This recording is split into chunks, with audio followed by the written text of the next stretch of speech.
Hi, everyone. Welcome to another episode of the Friendly Ex-Muslim podcast. I'm joined with a special guest today, a Malaysian ex-Muslim. Who am I speaking with? What is going on in the Muslim world today? Well, if you haven't noticed, I haven't been keeping track of the count, but there are more and more apostates coming out of the woodwork every day. Every day, I'm talking to people that tell me that they left Islam, they always had doubts, they were sort of ex-Muslim. The Muslim community is full of people, just like Fairuz here, that either they left Islam and we haven't heard the story, or the nominal Muslims. So I think there's a big change coming. Today, I'm excited to introduce you to Fairuz. Fairuz was born in a Muslim family and wanted to leave Islam. So he officially renounced the religion. Okay, officially renounced it. Like he went and he told the government. And he was forced to attend counseling and psychotherapy sessions for 4 years. To complicate matters, he has a Christian wife. He then received an order from the Sharia officers to put him in a detention center, so he left the country and went to Sweden. Now, there's going to be quite a twist in the story. The Swedish authorities told him to convert back to Islam, convert back to Islam and go to Malaysia.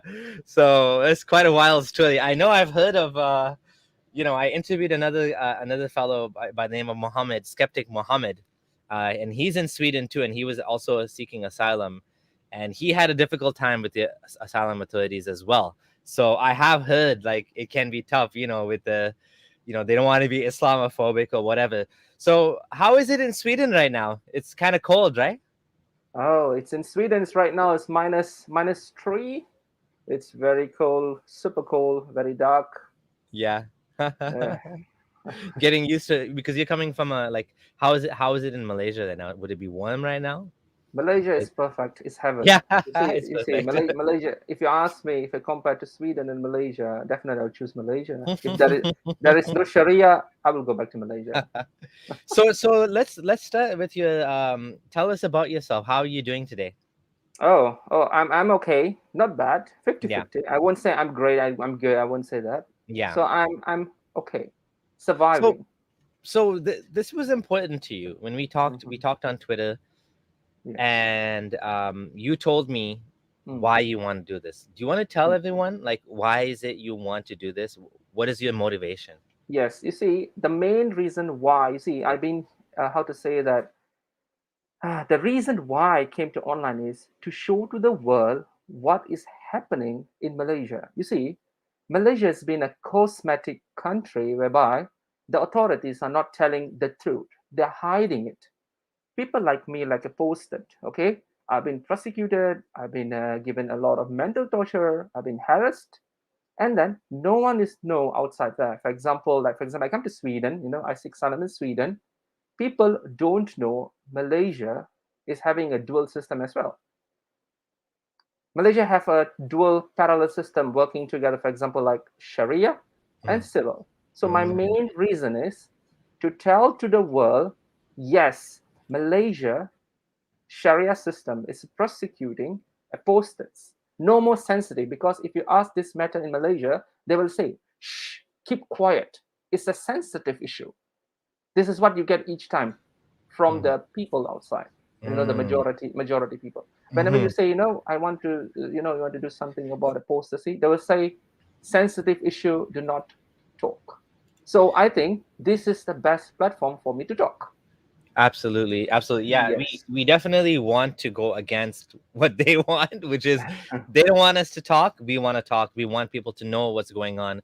Exactly. Transparency is always better, and you're a very transparent person. I just want Hmm. to share the message. Greetings from Singapore, Council of Ex-Muslims Singapore, in solidarity with AMM and Hmm. Fairuz. Hmm. So just wanted to share that message. So tell Yes. us about. Let's go to your childhood. Let's see what was your background before you left Islam. Can you tell us about that? Okay. Okay. You see, my background is basically how to say that my grandfather is an imam. Hmm. Okay, he's a very Oh yeah. we are a very staunch family. Okay, Hmm. my mom is a Malay. My father is a mix. He's have a mix a bit with some Indian, but he as well is very staunch. Both of them are very staunch, and we are very. good Muslim family. We pray, we fast. Since small, I see them doing that. So I came from that type of family. I started to recite, the what they call that, the Muqaddam, the mini version of the Quran. Since I'm very small, I Mm. started to recite that. So if you ask me, I started Islamic when I'm very, very young. I can say I'm maybe 6, 7. I started already. So by the age of 11, I have completed the Quran itself. But the problem in Malaysia, you only read and you don't understand. You read and read and read, you memorize, but you don't understand what you're doing. Yeah. So since and the thing is, I started to realize that Islam is not for me when the age of 9. I'm so sorry not to offend anyone, okay? Not to offend anyone, can be Muslims or anyone.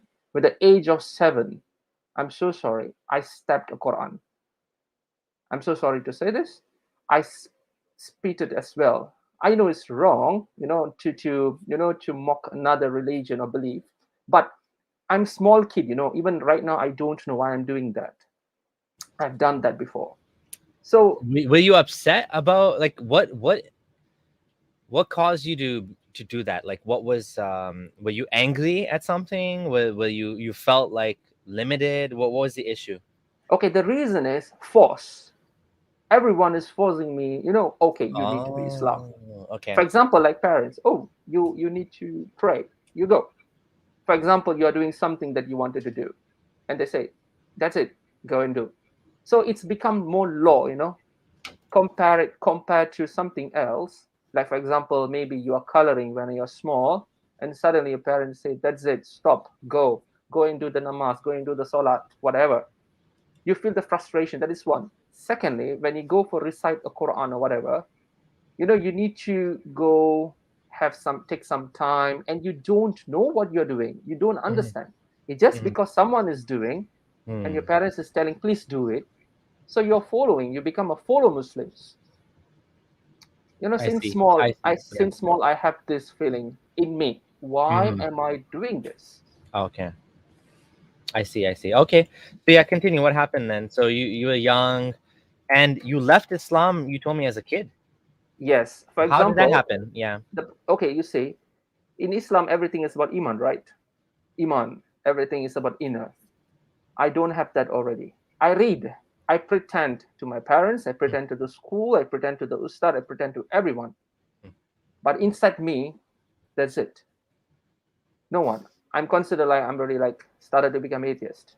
I have Mm. no intention to become an Islam since I'm 9 years old. And each time, for example, you see, like I have a translation version of Quran at back my home as well. We have that. So we have in Malay version, we have in English, we have hadith.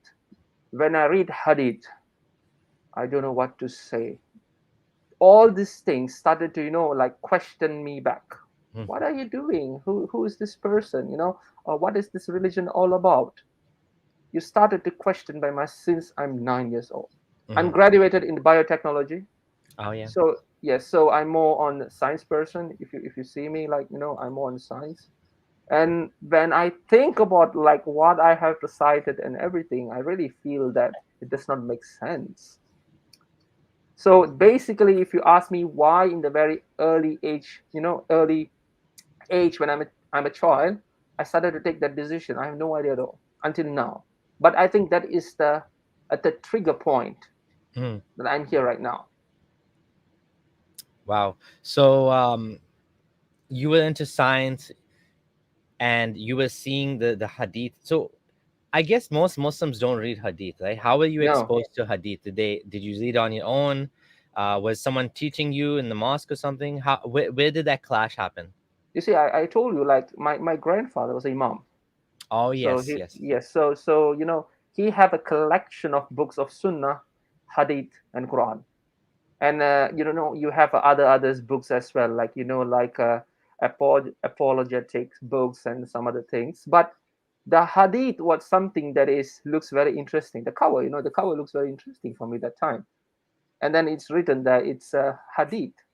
So in Malay they say Hadith. So when I take this hadith book and started to read, I started to feel confused. Like, what is the saying Al Bukhari? Why he say that? You don't know saying about Prophet. That and this that. I don't want to mention anything sensitive. People might get offended. But this is the trigger point because the book is at my home itself, where I sleep. Oh yeah. Oh yeah. So you had access to it in your house because your father was an imam, and sorry, grandfather was an imam, Yes, and so this is when you got into a class. Did you ask anyone about your issues? Did you keep it to definitely. yourself? How Yeah, did they yeah. react? I asked to my in Malaysia we call him, we call him Ustaza. That is what we call in Malay. So Yeah. when I asked to my Ustad, I say, Ustad, why it's like this? It's written, and he said, get out of my class, stand outside. Oh wow. This is the reaction I get. Normally, when he looked at me, he said, this guy Fairuz is a troublemaker Yeah. in school. When it comes to, for example, we call that kelas agama, that is the religious teaching in Islam. When Mhm. this guy comes in, he will throw a lot of questions. So what I will do, I will say, don't question me, sit behind. So this is how people started to um, think that I'm going out of the topic. For example, I read this hadith teacher. It stated that Muhammad have two wives. Example, or three wives. They are on the same bed. So what are they doing? It's because everything is written there very precisely. And the teacher will say, okay, that's it, stop it, you go and sit behind, I don't want to talk anything to you. So this is how I got this reaction. But the funniest part, in all of my examination, I got credit and more Yeah. in Islam. So So when you did well. I did very, very well. I did Yeah. very well until the college. I went to college and university. I can say when it comes to the religious class, I'm the toppest. And my teacher always praised me. This guy is example, but they don't know what's in my iman is all about inside. Yeah. That's funny. Yeah. So what happened after that then? So after that, what happened is that when is this during my school time or after my school time? When I'm Yeah, 11 around years that old. time. Okay, Yeah. okay, 11 years old. So when I was like 11 years old, I started to have a lot of question in my mind, and then I started to not to go to the religious classes. And then my parents will send me to, for example, we have small mosque whereby you can recite the Quran. I started to not to go there. They will drop me, I'll just go somewhere else, and I'll just pretend that, okay, I completed this, I skipped that. But I have, we call that, what is in Malay we say hatam, I have completed the Quran itself. Oh yeah. Yeah, And then you said it, right? yes, I finished it Quran, and then with officially I finished the Quran, and then they said, and my mother wants me to become an imam. That's funny. So she really like forced me. She said, you need to be example. You need to guide another Muslim, to Jannah. You need to go to the, bring them to, in Malay we call shurga. You Yeah. go to shurga, bring them. You got a lot of, pahala. You got a lot of good things, good Hmm. deeds. So this is what every day I listened from my mother. You need to do that. What's You need to do Shrilga? this. Sorry? What's Shrilga? Shurga means heaven. Oh, okay. Heaven. So Jannah. it's Jannah. Jannah. Yeah. You see, for example, like your parents is telling, do this and Allah will give you strawberry. Ask with Allah, He give you Hmm? ice cream. Oh, okay. Ask to Allah, He give you one thing. So you need to sit and ask. You are what they call a Jannah person. Ahli Shurga. It means you are a Jannah person. You are a Hmm. member of Jannah. How, you see, in that point of time, I asked my mom. I said, did you see Jannah? Where is that? Yeah. Where is that? How do I need to go there? And she said, don't question. So she came me. Pop. Don't question. Don't question. Caning. Pop. That's it. We are afraid when we are small. We don't open the mouth, and that's it. So this thing is keep on going for a very long time, even though I'm in Malaysia we have a secondary school Yeah. onwards, 13 years until 17 years. So same thing, because another one, when you are getting adult, you started to learn a lot of things. Like me, I learned a lot of things in Islam. And another problem is, I can tell you another one. Yeah. Malaysian history itself is so confused, Oh yeah. because Malaysia history is a beautiful history. We have a very good history, okay, if you refer back. And I don't understand why suddenly there is Arabic history is coming into our history. Yeah. I have no idea. And Yeah, then it's influence from the Islam, right? exactly, but the problem is how to say that it's too much for me. If you ask me, it means the history should be history, not more on religious teaching. Yeah, yeah. So two things. One is what you said earlier about when they promised Jannah, that Mm, parents tell kids, you'll get ice cream and strawberries and this yes. and that. When those kids get older, then the Mm, imam tells them you'll get hoodies and you'll yes. get sex, and it's funny. Exactly. It's just like kids growing up, and the religion is actually for basically infantile men, basically, Exactly. right? Uh, It's promising physical lusciousness, is promising wine, and is promising carpets, and mhm. like rivers that you could flow under, and couches of gold, and houses Mhm. of silver and gold. So it's pretty funny. And what you said about the Arabic influence on Malaysia, Mm, I do agree with you that Islam tends to come, mm, and depending on how religious it is, and depending mhm, on if it's a Salafis or the Wahhabis mhm. or the other sect or the other schools of thought, they tend to like kind of ruin the culture, take away the local traditions, take away the local Yes, dress, make exactly. everything black. Sometimes even like Mm, niqab comes in mhm, Afghanistan. You have the burqa. mhm, In Iran, mhm, Iran used to be liberal. They used to have skirts, and they used to have mm, all the things. And then the Islamic Republic came, and it became all hijabs, officially government mhm, mandated. Now they're fighting for the rights to take off the hijab, right?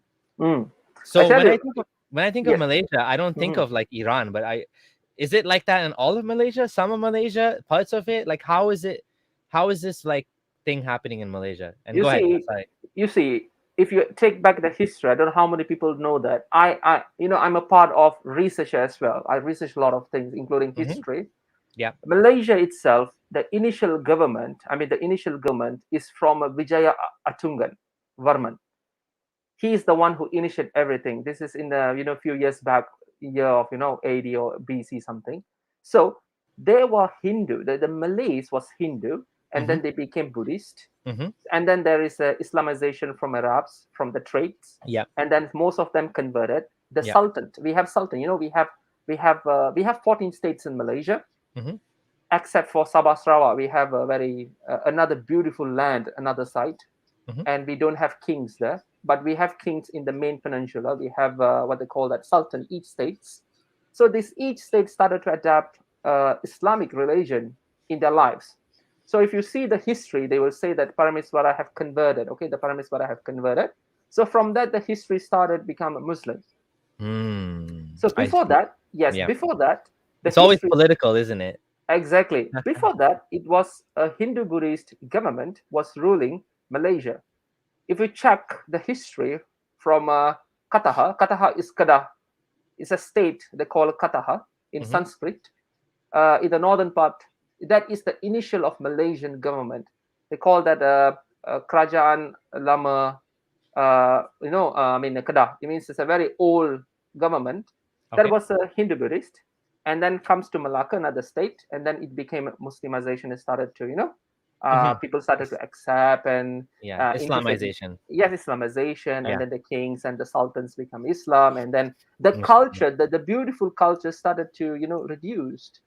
The culture started to fade away, and then we was being invaded by the Cholas. The Chola kingdom from South Indian. So they Hmm. invaded Yeah. us, and then the Srivijaya kingdom was collapsed, and then after that we have no way out. And then the Islamization taken advantage that time. We came because that's normal, right? Because when we know people, we started to convert a new adaptation, new religion. That's how it happened right now. But Malaysia was a very beautiful country, I think, until 1970s. We have a very beautiful people. We have a multicultural people living together under one roof.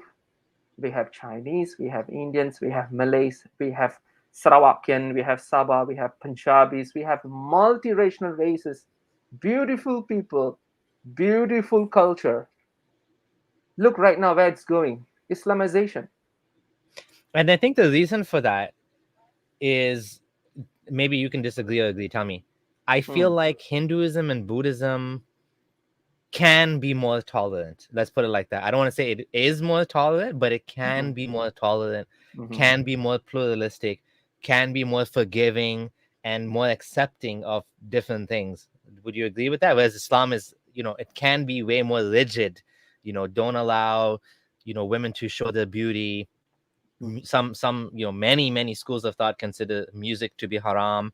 Art, Mhm. you cannot have any statues, has to Mhm. be like abstract. So there's a lot more restrictions on Islam, which is Mhm. why when it comes into a society, it Mhm. becomes this filter and it cuts out a lot of stuff from the natural culture, right? Exactly. You see, back in Malaysia, if you ask me, in Malaysia itself, they want numbers. This is the main problem. The government itself is the Islamic government. It is so-called democratic, but the population is at least 70% is majority Sunni Muslims. If you are Shia, that's it. You have been caught. In Malaysia, if you're Shia Muslim, you'll be caught. But the problem is, I don't understand. The investors as well is from Iran. How is that possible? Hmm. Iran is a Shia. Shia country, yeah. Yes, Yeah, but there's a how? lot of there's a Ex- lot of weird political games these countries play. Mm-hmm. Yes. You see, like example, like Malaysian. If you talk back, like you look at our Petronas, the investors mostly from Iran. That's a Shia. But why are you catching Shia people who are practicing Shiites Yeah. in Malaysia? So that is one. Another one. We have, you see, in Malaysia, it's all about numbers. You see, I will tell you after this. We will move on that as well, because when Yeah. I asked the Sharia judge, okay, a Sharia judge, I asked him. I said, "Why are you doing this to me?" I said to him. I was kind of pleading to him, in the court. It So was before we get there, closing. so tell me what Yes. happened. How did you end up in a Sharia court? Let's talk about that. Okay. Then tell me what Okay. happened in the court. So Yeah. this is, yes, because all this happened. I told you, I'm not interested in Islam, and I was just Yes. pretending in school and everything. That's the story closed. The problem raised when I was in university, okay, the university, and then I started to have a relationship with a Christian woman, but we don't talk religion because we are very open. Yeah. I don't share her religion. I don't share my belief to her. We are Mm. just in relationship. That's it. We talk about places. We talk about books, educational. That's it. Beautiful. Yeah. That's the Because best. you know, exactly, politics and religion can actually ruin relationships. exactly. So many people, even in my college time, like my how to say my professors, and they always see me and they will ask me that, "Are you really sure you're going to do this?" They say, you're in a relationship with a Christian woman and everything. For them, like, okay, this woman is going to convert in. It's very common in Malaysia. If a person is coupling or together with a Yeah. Muslim person, can be woman or guy, they'll automatically assume, okay, the person is going to convert Yeah. To to Islam, eh? Islam. Yeah. Yes, this is a law in Malaysia, that you cannot renounce Islam, but you can just take 3 minutes. Like my friend, he converted within 5 minutes, okay, and he got cash money and he got free marriage. He got a government job and everything, and his life is settled. Me, I'm struggling since I'm 18. Right now, I'm 34. I'm struggling until right now to renounce my religion. Imagine Yeah. that. That's why we have to talk about it. This is why we need to raise awareness, because it shouldn't be that way. It shouldn't Mm, like, whether or not you follow a religion should be as meaningless as the color of your hair, right? yes, Or exactly. as meaningless as the color of your skin, which shouldn't be relevant. It shouldn't be, right? Nowadays it is, but it Hmm. shouldn't be. It should be merit based, right? We treat people, we give them jobs because they can do the job, because Exactly. we want people that can do good. If you're having a surgery, you want that doctor to know how to do the surgery. You don't want him to be specifically a certain color. Oh, we hired him because he's in this ethnic minority. Okay, but he needs to be qualified, or she needs to be qualified. That's the most Yes. important thing, right? And Mm. whether, and over here we have a lot of this politics with identity politics. Over there you have Mm. this religious identity politics, Mhm. which is just as bad, right? And so actually it's much worse because over there it's straight up discrimination.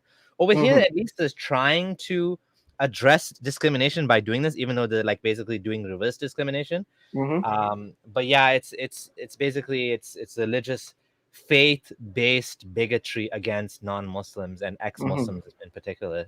Mm-hmm. Like in Malaysia, you see, as I mentioned to you, the main reason that the reason why I went to the Sharia court to file in my petition to get out of the religion is, you see, we are just a normal human. We have rights to live. This is one of the main article that's in United Nations: rights to live, rights to marry, rights to have a children, rights to profess what religion you wanted, or without religion. There is no force in religion. In Malaysia, we have 5 pillars, like how is in Islam. There's a country principalities. The first one is believe in God.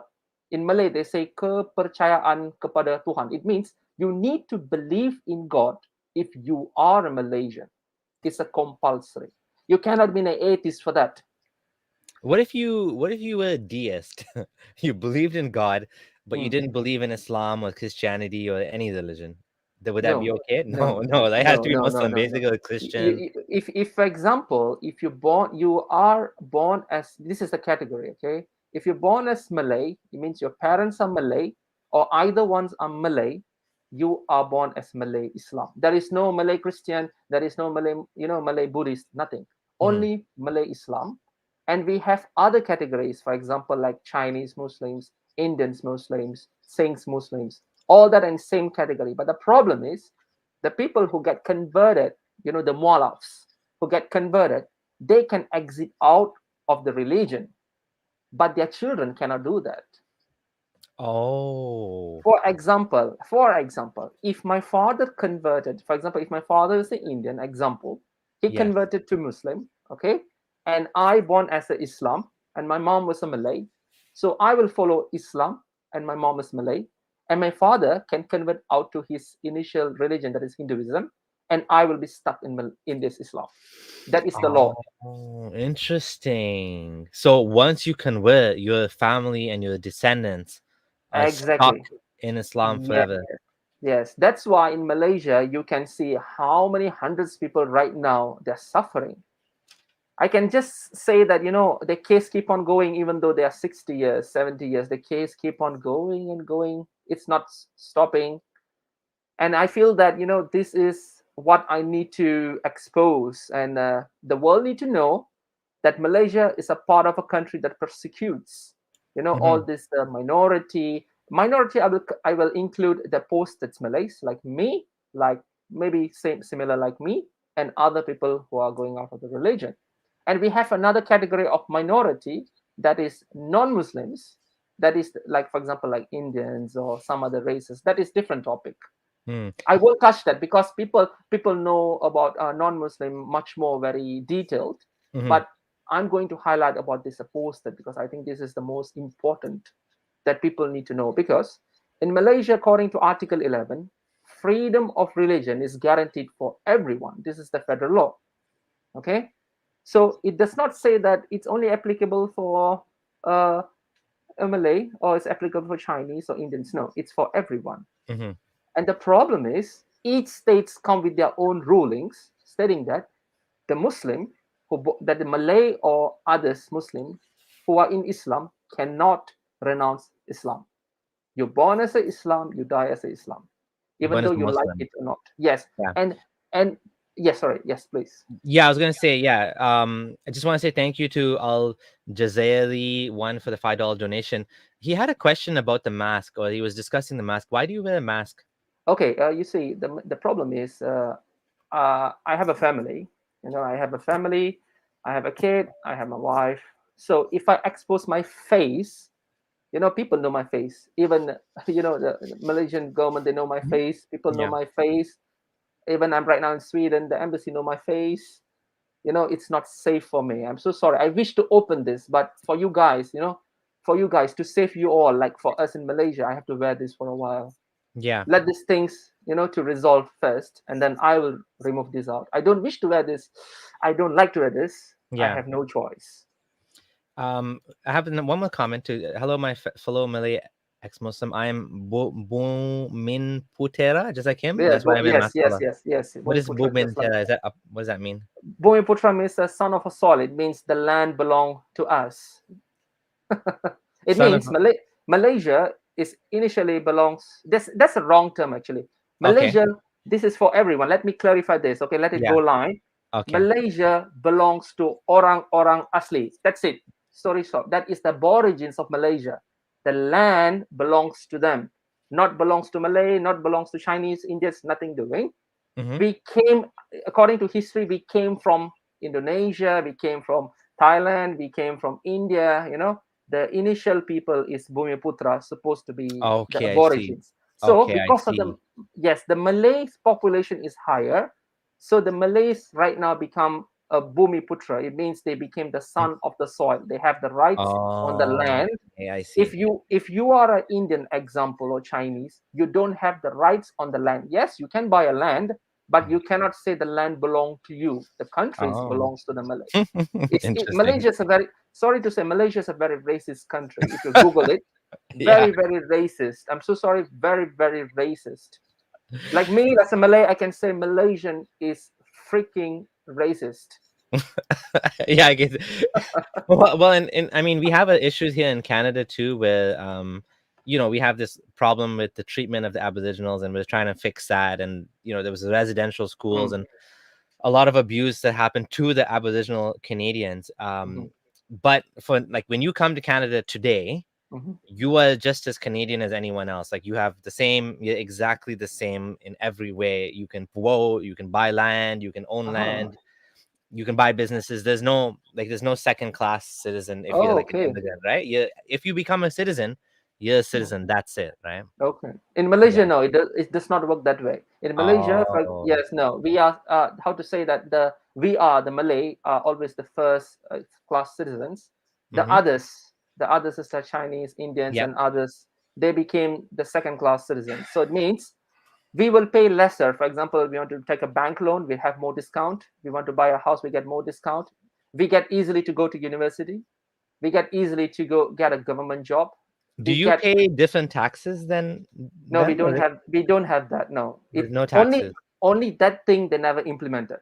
Oh, okay. Only that matter, the Interesting. taxes are not being implemented. Other than that, they're doing it in other things. For example, Okay. like if you are son of Sol, like he has like Bumiputra. If you are a Yeah. Bumiputra, you get like, for example, like 6% of discount from your initial home loan. Whereas if you are a Chinese, you have to pay 6%, a normal actual rate. And these things really, if you ask me, this is a very pure discrimination Mm. as a citizen of Malaysia. You see, when it comes to Sweden, you see, people are treating me like Swede right now.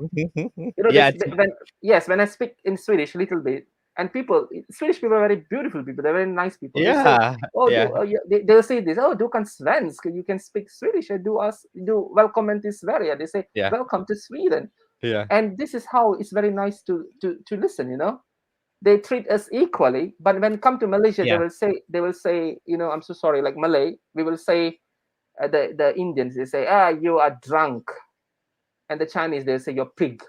Mhm. Wow. I'm being very transparent. Okay, this is Yeah, what yeah, yeah, yeah. we are I going understand. I through. mean, Sweden. The reason I'm smiling is one of the most like egalitarian countries in the world. Like it's like way out there in terms of like the Mm, rights towards people, and mm, even like when you have a baby, they like mm. you have so many benefits over there that you Yes, probably yes, even yes, Canadian benefits are less than Swedish benefits. yes. Um, so that's disappointing. I mean, about the racism and stuff, but that's definitely something that over time hopefully will get less and less. There's a question for Mm. you, a super chat. Thank you, Stop Scamming Man, for your £10 donation. When Maratha said it would be just to murder millions of French in revenge for colonialism, though Muslims are too nice to do it, I didn't hear an outcry by Malaysians. Did you see any reaction? Do you know what he's talking about? Do you know this incident? No, I have no idea regarding this guy. Okay, But okay, I know, yeah. So no. go ahead. You do you want to say something? Yes, because Mahathir is our prime. He became prime minister twice, and yes, he blundered a lot of things, being very practical. He is Yeah. the father of racist. I'm so sorry to say this. Yeah. Mahathir Mohamad, you are racist. Hmm. I'm not scared, I'm saying right now, the people of Malaysia, I'm right now a citizen of Malaysia, I'm telling you are the father of racists. You have created that. Our former prime ministers are not like that. Yeah. We have Tunku Abdul Razak, is a beautiful gem of person. We have Tun Razak, beautiful gem of person. We have Hussein On, beautiful gem of person. Even we have formally, we have, like short prime ministers like Patla and everything. But this guy is the father of discrimination. He I started see. everything. Interesting. So, one more last comment, then we'll get back to your story. Muslims keep accusing the West of racism. Ironically, the Middle East, particularly Qatar and Saudi Arabia, rank at the top for racism rates. That is so true because I've been there, and the West is basically worried about racism because the human rights and the values are like way up there. That's a good thing that they care about racism. Mhm, And that's a good thing that they respect all cultures and values. And I mean, not all, I shouldn't say it like that. When I say respect all cultures, there's bad things in culture too, but what I mean to say is they try to respect all human beings no matter what the culture. Not, we shouldn't respect all cultures. That's stupid because some cultures are mhm, bad, like mhm, honor killing is bad. Like what you're telling me here about your country, there's a lot of bad things there too. So yeah, mhm, but yeah, the Muslim world, unfortunately, is way behind in terms of racism. Like it's much worse. It's like over here in Canada, there's what's called covert racism. In Sweden, you mhm, will see very, like, you won't see the racism, you won't feel it, you mhm, won't not will not feel racism most likely because mhm, the on the surface they tried not to be racist. Now there will be some, because we're humans, we're tribal, there is some covert racism, but in many mhm, Muslim countries it's not even covert, it's overt, it's open racism. Yeah, you're, mhm, depending on your nationality, you will get the job or you'll not get the job. You'll be able to buy land or not buy land. It's like open. It's like, yeah, you're treated differently based on your race. You're treated mhm. differently based on your nationality or your citizenship. So for sure, I would say this is true. This is much worse, right? Yes. So okay, so enough on the comments. Let's get back to your story. Okay, so where do we stop?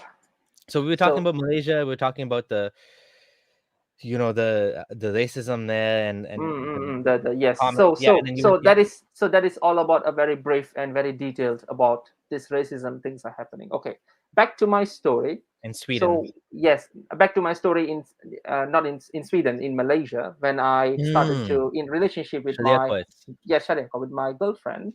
That time we was like very open in everything. We share everything except for religion and politics. We don't speak about that. So after the university, and then we started to go to working and everything. Hmm. Definitely in one point of time you want to get married, right? That is for sure. How atheist are you, or how non-Muslim are you? For example, you came off religion, you want to have a kid, man. You want to have a family. So the problem is, my national ID, I mean, everyone's the Malay born national ID will have a religious that called Islam, and my girlfriend's national ID will have nothing. You just say citizen. That's it. With these two ID, you cannot get married. Wow, you The can't get married. marriage, no, the marriage is illegal according to the law. So, for example, like me and my girlfriend, if we want to get married, a normal civil registration, it cannot be done because I'm falls under the Sharia law. Malaysia is a country who practice two law running together. They do have clashes, but they have segregated the people. The Muslims falls under the Sharia law, and the non-Muslims falls under the civil law. Okay, the federal law is the the main ruling constitution. That is Hmm. different story. Yeah, So in this matter, I cannot get married because if I need to get married, only one marriage, that is Muslim marriage. I need to nikah with the yeah, person. For me yeah, to nikah her, she need to convert.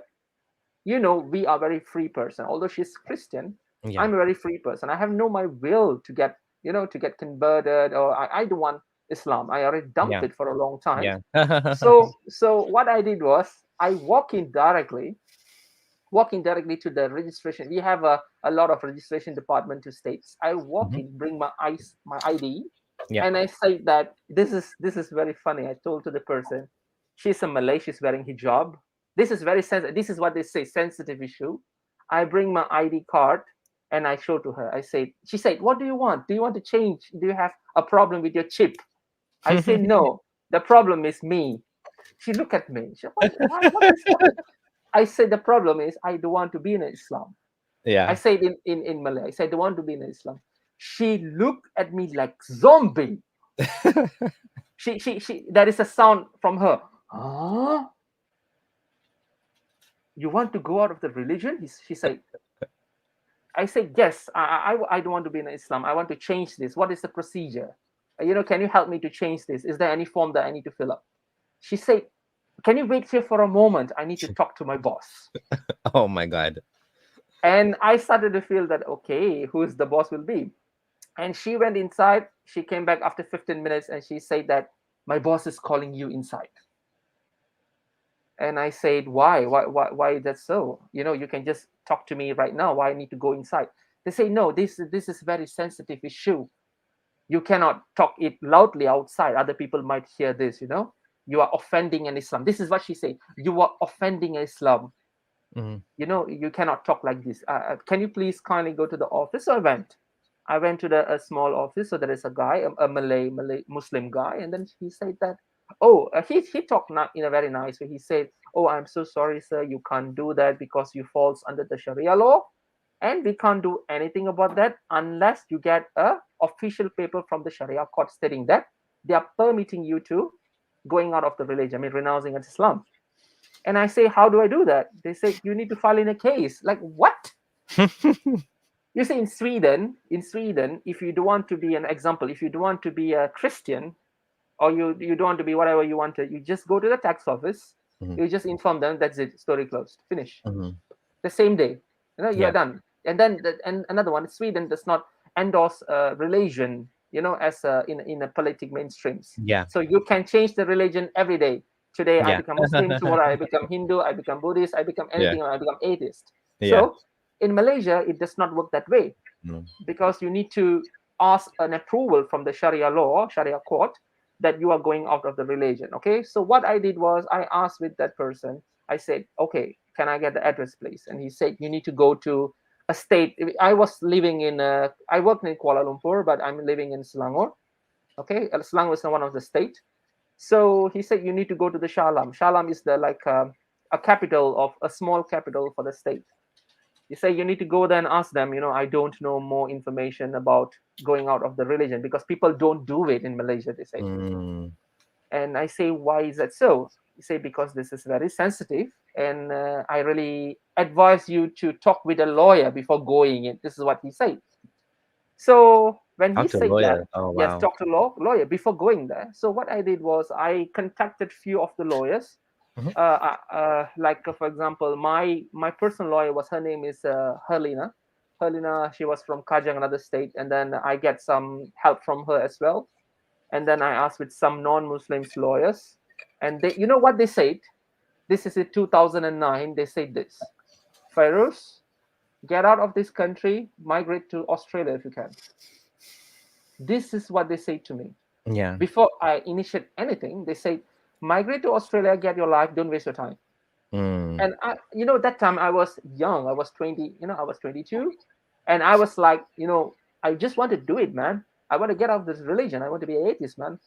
I Yeah. don't care about anything. I just want to be, who am I? I can tell Okay. to people. I can tell people I don't believe I have dumped Islam. I have a family or whatever. So my this is what I wanted to do. This is who am I. I want to be transparent. I want to become a dual person. In Malaysia, you become a dual person. Yeah. Outside, you become an Islam. Suddenly, you become Islam because you're afraid. You can't say I'm an atheist. You cannot say I'm a Christian or whatever. Yeah. Because when you say that, people look at you again like zombie. They ask a lot of questions. And the problem, we have an app in Malaysia, a religious app. If someone question you, or if Mhm. someone they notice that you are doing out of something that is unlawful in Sharia law, they can just complain to the authorities. They can come and catch you, man. Mm.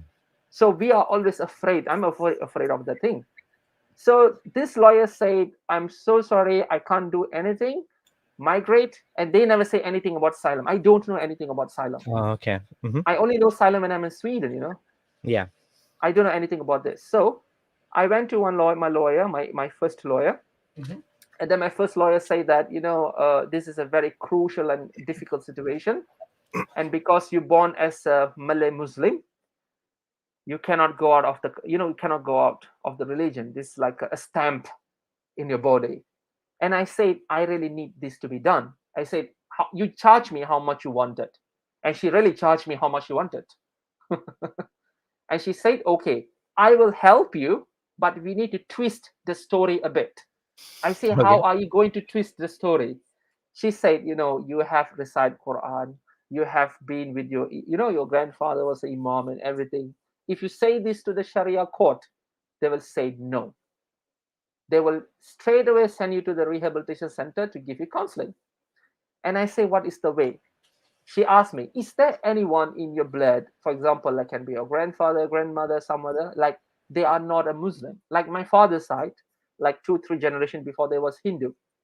So I used that point. I want to become a Hindu, because she said you cannot become an atheist. In Malaysia, you need to have a religion if you want to revert back.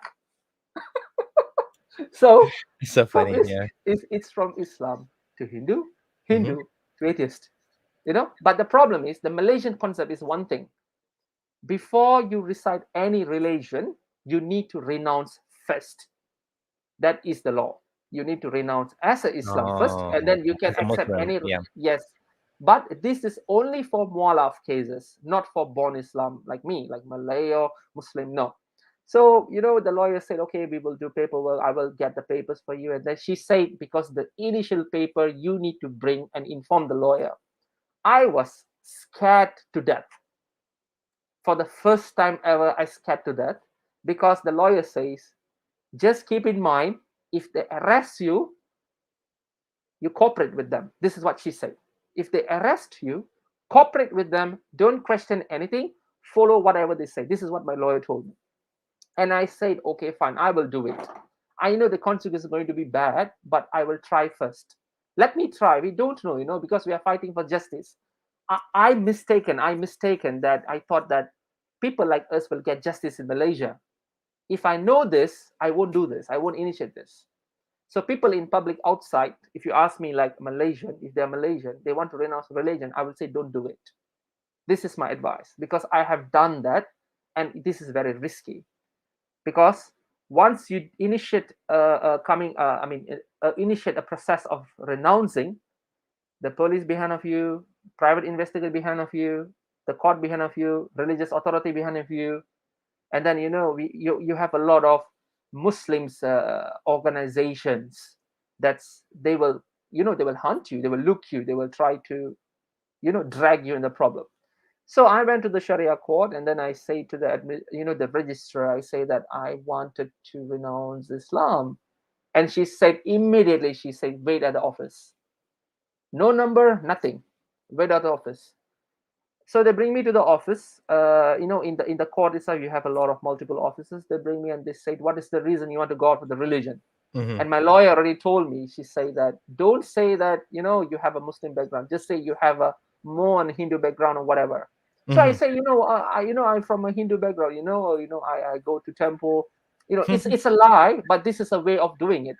Yeah. you know so I want to become a Hindu, I want to go out. And then they said, okay, fine, let me talk, and I need to talk to someone. She went half an hour, she come back and she said, do you have a lawyer? I said, I don't have a lawyer. Shall I stick someone, like other lawyer, like Chinese or Indian? He said, no. According to the Malaysian Sharia law, a lawyer must be a Malay Muslim. Imagine who is going to defend you. Wow. Your lawyer has to be Muslim. Yes, Malay. Malay. They need to be Malay Muslim lawyer That's that crazy. practicing. That's So crazy. exactly. So basically, this is very fundamental thing in Islam. You cannot support people who are going after the religion, right? You cannot, like, it's like, looks like you are proselytizing someone, like you are encouraging a person to leave Yeah. Islam. That's Yeah. against the Islamic law itself. It's haram. So they said that to me, and then I have no idea. And then I went back to that lawyer. I said, what should I do? And she said, okay, fine, let's fix this. But the problem is, I will never ever come to your court hearing. You pay the money to the lawyer, and she cannot come to the court hearing Wow, why not? because they're afraid. Oh, Once the problem is, first my lawyer said, it's fine, I will come. Once I do the submission, you do the first submission, I became the plan. In Malaysia, they don't charge you if you come, you become a apostate. They don't file on you first. We need to file in the court first. And we okay, became plaintiff, they become defendant. In got this it. case, the first time I submitted in 2009, immediately they called the lawyer and said, are you going to represent this guy? Yeah. The religious department contacted my lawyer and said, are you Oh, going to represent this guy? And she said, yes. Is that okay for us to revoke your license of becoming an advocate? Immediately oh, they say that. they threatened her. Yes, they threatened her, and then she say, okay, fine, I'm not going to represent him, but I will help him to do only the documentation. So they say, fine, it's just a documentation. And then the weirdest part is, because this is very controversial, sensitive issue, I have no lawyer. Against me, defendant lawyer, I have 6 lawyers. 6 lawyers against me, no lawyer. Religious department counsel, religious department police, the registration department lawyer, all the lawyers sitting in front of me are looking at me. And they ask me, don't you have a lawyer? I say, I don't have a lawyer. Yeah, My lawyer can't represent me. And they yeah, asking me suddenly, why? Why is that so? I say, I don't know. It's not yeah, allowed. yeah. And then they say, okay, this is every time they say it in the court to me. They say, you follow whatever we say. The defendant lawyer will tell to me, you follow whatever we say. And I was like, why I should listen to you? Because this is, I'm the one who going out of the religion. Why I need to listen to you? They say this is what they say to me. This is Malaysia. This is a Muslim country. But actually it's not. They say this is a Muslim law and you are born as Muslim. You follow whatever we say. So what can I do? My hands are tied up. you Yeah. know. So I just keep quiet. I filed in 2009. From 2009 and 2011, I have received nothing from the court. 2 years, nothing. 2 years, nothing. I contacted the court administration department. I contacted all and they say, "Oh, I'm so sorry, Fairuz. The act is being changed. You need to resubmit again. You need to redo the resubmission again, and you need to pay again money." Oh my goodness. Again, I did that. Again, gathered the paper. They try to make this thing very complicated so that you will give up. This is the plan in Sharia system in Malaysia. Okay. So I did that. I said, okay, fine, I will do again, pay for the lawyer, again, get the paper, do submission and everything. Okay. At the end of 2011, the court called me. They said, okay, fine, you need to come for hearing. In the court, we have all these trials, hearing, discussion, and then they come with the result. And then they said, okay, do you have a lawyer? I said, I have no lawyer. So this is what I need to do. They say, you right now come wherever we ask to do. That's what they say. They say, you need to come. I say, why are you telling this to me offline? They say, you follow whatever I say. I say, fine, where do you want me to come? Come to Mufti's office. I say, why I need to be there? They say, we need to talk to you. So they bring me to Mufti's office, and they put a chair, and then it's just a normal chair, like they sit, and then there is the different lawyers, and then they say, why are you doing this? Is this because of woman? First, this is because of woman. You just bring the woman, we will convert her, we give you some money. Is that okay with you? We give you money? Give me money. The initial money is 3,500, and then they say if she managed to convert, they give 9,000 extra, 9,000 Malaysian ringgit. I And say how much have you spent so far at this point? 10,000 Malaysian ringgit. Okay, you spent more than that already. Yeah. Yes, I spend more than that. And then I say, this is not about money. You need to understand. This is not about money. This is about my freedom. Yeah. I need my freedom. I cannot be Yeah. like this. And Yeah. then they say, okay, fine. Now we will appeal. This is what they say. We will appeal to the court for you to go to the counseling. And then I say, why? What counseling do you want to give me? They say, and then suddenly a lady barged in the room, in the Mufti's office. I don't remember her name. Her name is Shahida, I think. She said, I can see there is a jinn sitting on you. Oh, wow. I was like, what? Like, She can what? see jinns. She has special Yeah, powers to see jinns. yeah. She's like a psychic, man. It's like she said, She's like she's a like, yeah, psychic. she's like, I saw the jinn is sitting and laughing. I was like, what are you talking about? Like, we are talking something else, and you Yeah. burst in and you say there is a jinn, and then they say we need, in the Malay term we call that a perubatan Islam. It means it's a Islamic medicational treatment that they use all these ustads to recite some things Oh, to take out. Ruqya. Yes. Yes, they do Yeah. all these funny kind of things. I don't know how it works, how effective it will be. And she said this to me. She said, I can see this jinn wants to confuse you from your Islamic faith. So we have a special treatment that we need to go. So you need to follow me to another place. Oh, wow. They are doing roadshow with me. Seriously, they're doing like a roadshow to me. And then I said, you see, I can't do this. I have work to do. I need to go to my office. I got things to do. If you want to do all this, we fix another appointment. And she said this to me. The more you give the time to the jinn replicates. According to Like our body, bacteria. yes, the bacteria, replicates. So this jinn replicates. And she said, you need to come quickly to this place. And I said, fine, let's make it next week, I said. And she said, you need to come next week. This is all offline, okay? And then I never make it next week. I never went. Because this is not something from the court itself.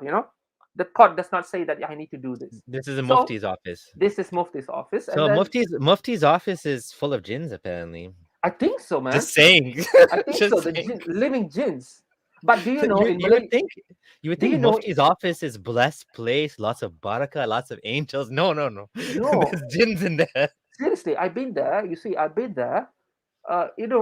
It's just I can't see anything dodgy. I can see people doing rituals sometimes outside. People. It's very common in Malaysia. They're doing something. Even though we have a big plane lost, a guy came with a two microscope, a binocular to look. That's nonsense. With a, I remember that. Yeah. you know That the was sad. with Yeah, use that was sad. yes, Yeah. using a bamboo. That's nonsense. Yeah. So the thing is, under the Mufti's office below that there is a religious department's police. So they are just by one floor below. Religious police, Mufti's office. So they are like a family. So they said, okay, you just come back here, and I say I would. I say that I will see first how, and then I got second calling from the court, and the court says that the judge asked me that why you want to come out of the religion. I say that I feel that Islam is not for me, and he said that okay, fine, Islam is not for you, but again he said you need to follow whatever we say. You need to go for counseling first. They call that like repentation. Repentance. Yeah. Hmm. Repentance. It's not istitibah. It's just a repentance. It means they will Okay. give you 2-3 classes. If they feel that you are fine, they will drop your case immediately. Oh, okay. Well, if you become Muslim again, basically. Exactly. So you Yeah. just say shahada again. Once you have done the shahada, you're Muslim again. So I was being charged for that. First trial for I think for a month. Who's the person who they assigned? I still remember. His name is Shakirit Kulal Govindaji. Does his son Muslim? Mm. No, right? He's from India. He's a converted to Muslim. His name is Oh. Brother Shakirit. It's very famous in Malaysia. Okay.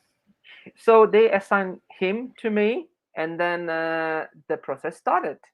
So the process started like first classes was very nice. This guy looks very nice, and he say that I'm your friend. I'm your friend.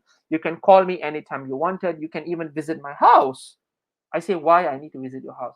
I have son. I have daughters. You can just talk to them. What match are you going to do? A matchmaking there? I feel like that. And then that is the first session. And then second session, he started to ask more about religion. He said, who are you? Because you say you are being Hindu, and then he said, I'm being Hindu as well, and then I became a Muslim because Muslim is the only truth religion in the world. This is what he told to me, because according to the Quran stated that only Islam, the people who are Islam will go to Jannah straight, not kafirs. Right now you are being kafir. So I was like, okay, fine. So what should I do for that? And then he said that, we will give you guidance, but we will tell you a history. This is what he told to me. He said, Hinduism, because I would say I want to become a Hinduism. Hinduism is a statue. And then he said, if I give you a stick and you break the statue and you say to the statue, God, combine it back, become the same statue. Can it be? He said. I said, why are you talking this to me like this? I said to him, I told him, I say, you see, this is religion, right? You cannot mock a religion, or you need to, make Islam good. You cannot downgrade another religion. Why are you doing that? And then he said, no, this is just an example. And then he started to talk about Jesus. He said, do you know Jesus is Islam? He confesses Islam. I was like, what? Since when Jesus become Islam? And then he started, I spent about 3 hours in that room.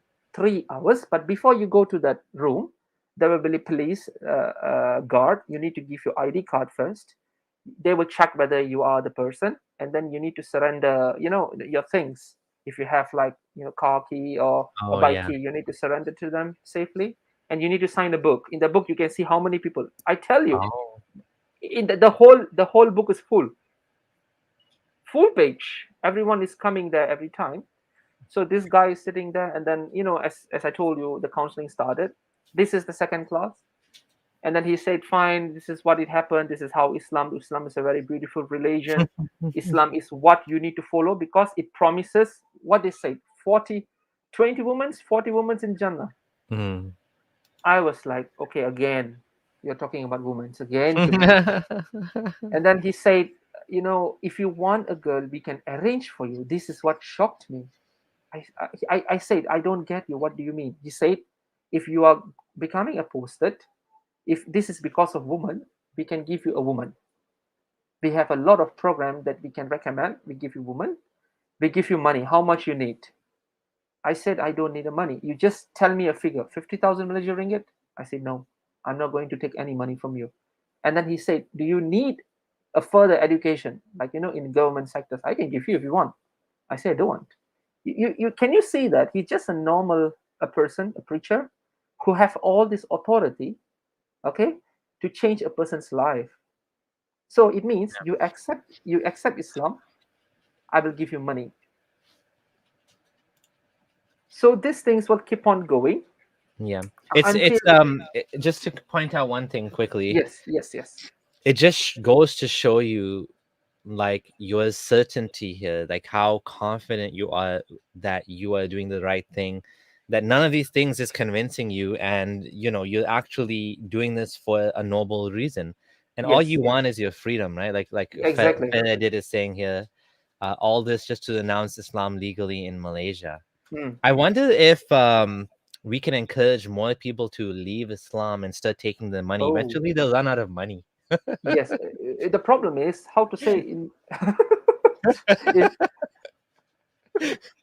you see, there is a people, I don't know how many people there. They will say that, I have no money. There is a department called, zakat department. Zakat department. Yeah. If, for example, you go and tell to them, I'm in debt, I have no money, I'm broke, I feel that I want to leave religion, they will settle your debt off.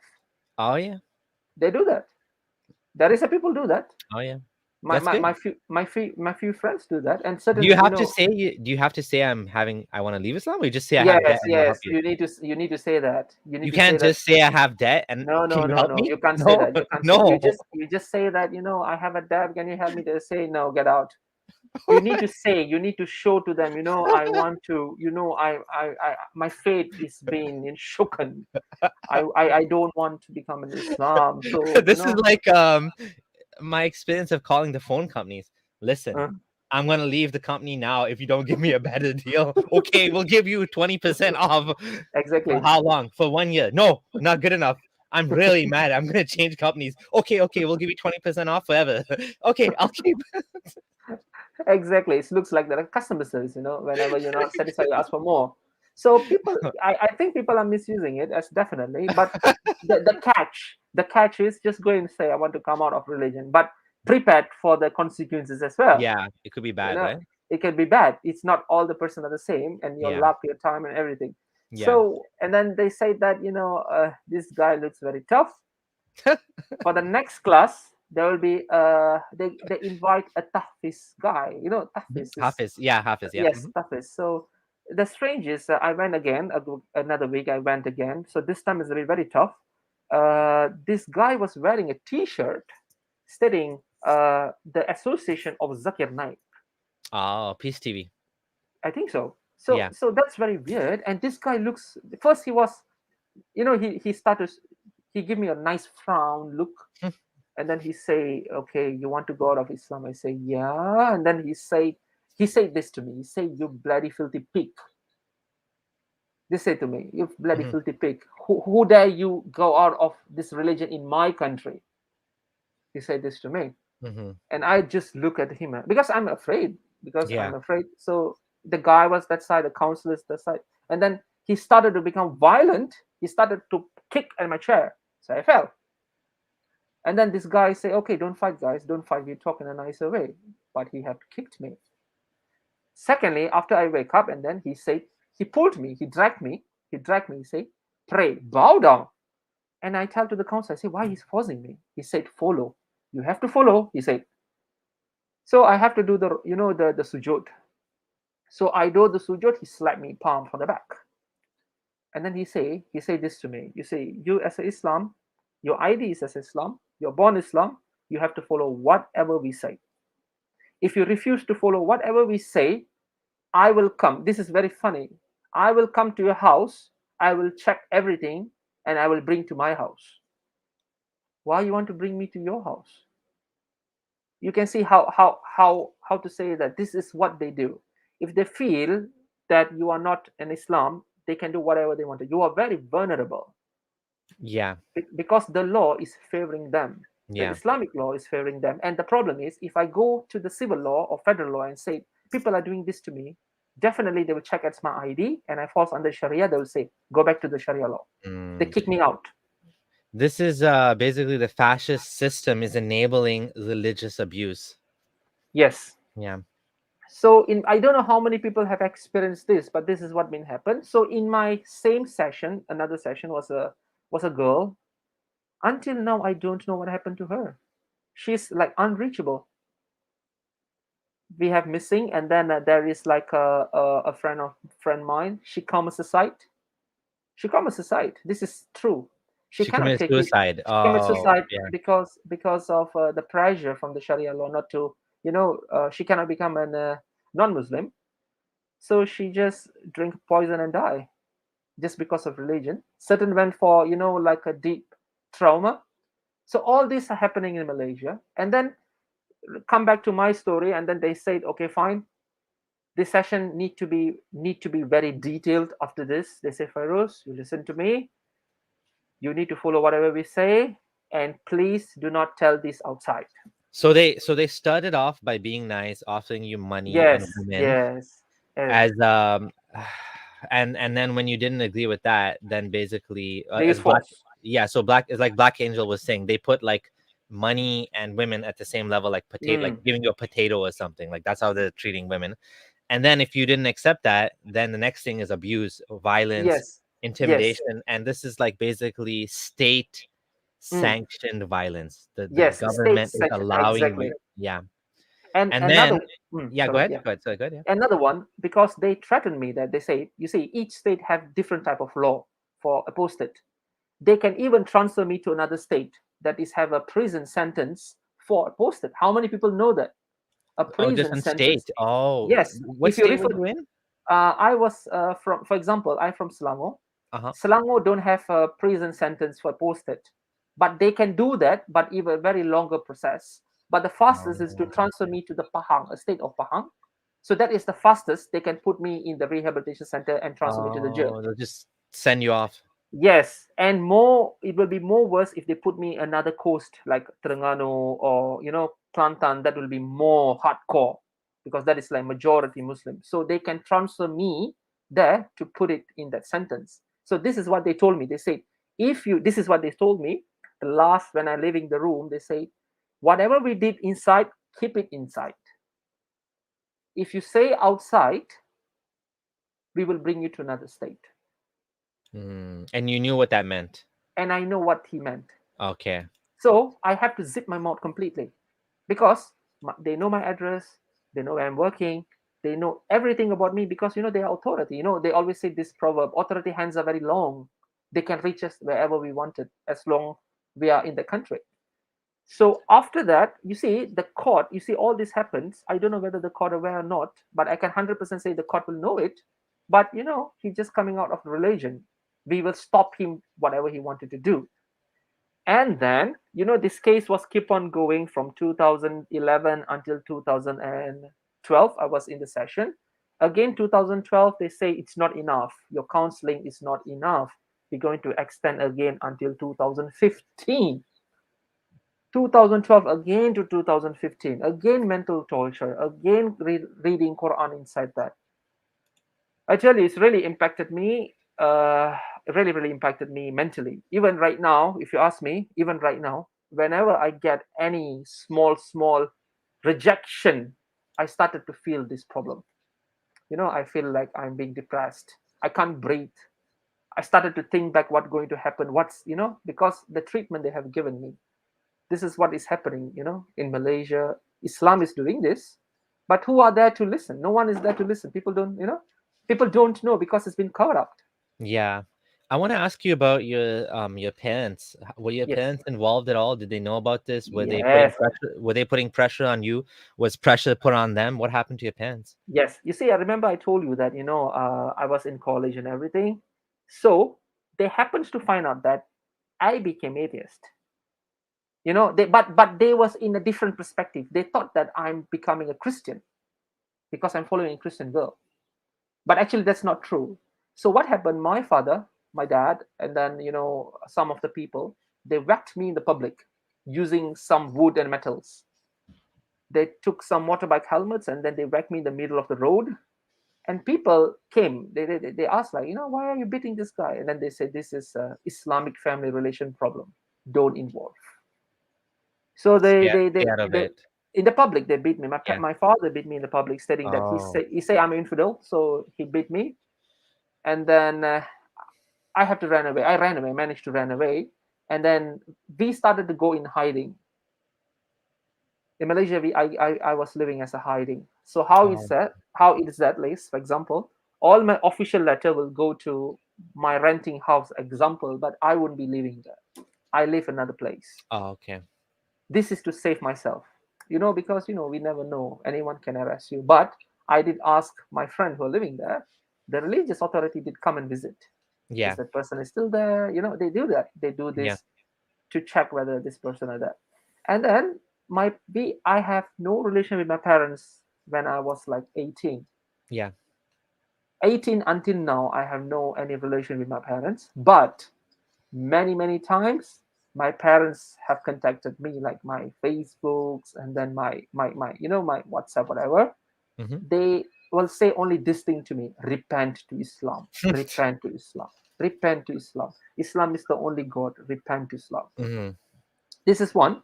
Another one, remember I told you that is 2015, my case was still extended again. Yeah. In 2015, the police, Malaysian police, went to my parents' house, another state, Mm-hmm. and they said that your son is going to become an apostate. Can you become our what they call that, witness, so that we can immediately put him in the detention center with your Oh. approval? So my parents was automatically involved, and my parents, apparently my parents know that I'm in a relationship with another Christian Yeah. girl, Yeah. and the Sharia court don't know that, and they go and divulge everything to them. Can you see how dangerous is that? So once Yeah. they do that, the Sharia person, the Sharia official called me. They said, you lied to us. There is a girl who involved. Yeah. This is what happened to you and everything. And Yeah. then these things happen after that, after 2016, Mm. after 2015, 2016. And then they say, you need to bring this girl back to us so that we will talk. But the problem is, in Malaysia, when you are not a Muslim, they cannot do that. They cannot drag my girlfriend to the court. It's not allowed. So Oh. that saved her. Wow. So that saved her, but not me. Lucky. I was like, I'm like a, what they call that, scapegoat, the middle of the system. And then they said, fine, what you're going to do now is we're going to give you more intense counseling. Like, we will put you in more detention, like we will see what you're eating, what you're doing. And then during the court hearing, they have produced a lot of material whether I am a Islam or not. Yeah. According to Malaysia, you say, according to Malaysia, you are Islam if your parents are Islam. If your parents is not Islam, one person, okay, Mhm. and one person is Islam, you are still Islam, unless Yeah. you are the one who converted. It means if I converted, I have the rights to renounce the religion, but it's not easy process though, Yeah. because I have to go through a very lengthy process. It can take how many years? 10 years, more than that. Wow. Yeah. So Expensive. Yeah. expensive, and you need to pay money for the lawyer, and everything is And not you have to be easy. intimidated and harassed and Exactly. explain yourself over and over again and get a E- lawyer and yeah. Exactly. Another problem is, because you become apostate, your working colleagues, you have problem Yeah. with working colleagues. Like many times, people reported to me to the religious department. Though they say this guy, he's talking about this, so they reported. So the report was taken. Again, they call me. They say, why you cannot talk this in the public. You cannot be in a cannot come off the religion. This is very sensitive. And then I noticed one thing from them. They started to change, because first, in Malaysia, for coming of religion, it is criminal act, yes, but they cannot charge you immediately. They will do it slowly. First they put you under the family relation and act, and then they try to change it to criminal. Like me, because I started to go against them and keep on become posted, they started to change to criminal, stating that I'm going against the official religion of the Sultan. They say I'm trying to tarnish the government, the Islamic religion. Mm-hmm. So they started to drag this case. They tried to drag. They called me to the rehabilitation center, and then they say we're going to put you in a place called Kuala Kububaro detention center for 6 months. And then remember, I told you the lady, the jinn lady, Yes. she came in again, and then she said that I can see before you have one jinn, and right now you have three jinns more, and They multiplied. they multiplied. And then they said we need to bring you to the classes, and to do this, all these things. I don't know what they're going to do, maybe rituals. And they started to arrange all these treatments for me. And my parents, one side, they're starting to harass me. And that is the time I was seeking a way for me to exit out of this problem. Yeah. What should I do? Because I can't take it anymore. It's not about money, it's about a basic thing. Because the private investigator have submitted in the court, which shop do I eat, who am I with, where do I live. So it means there is a spy who's spying me every time. I see. I see. Yeah. So there's someone following you around. Sorry, my camera Exactly. just died, but I'm still here. Okay, okay. So someone's following you around and basically watching what you're eating, what you're doing, and this is all Exactly. because you want to leave Islam. Yes, and then during the fasting, yes, during the fasting also I don't fast, so they know that as well, and then they say you're not fasting. I say, how do you know that? And then they say we have a PI, the personal investigator behind you every time wherever you go, we know. And then I text my girlfriend. I said, I think we need to be very careful, and things are not working accordingly as how it's supposed to go. Mhm. And my parents is very very strict in this matter as well. They really cooperated with the relation, with the religious department. They didn't help my you at all. my Yeah. parents already told to the religious department. They said you can just put me in prison anytime, no problem. You can kill them with the name of Islam, I'm okay. Kill them, kill him off. Wow. They actually said you can Yeah, they execute say him. that, yes, they say to the religious the Police. officer. They Yeah. say you can even execute him in the name of Islam, is fine. Because he's become murtad. That's not good.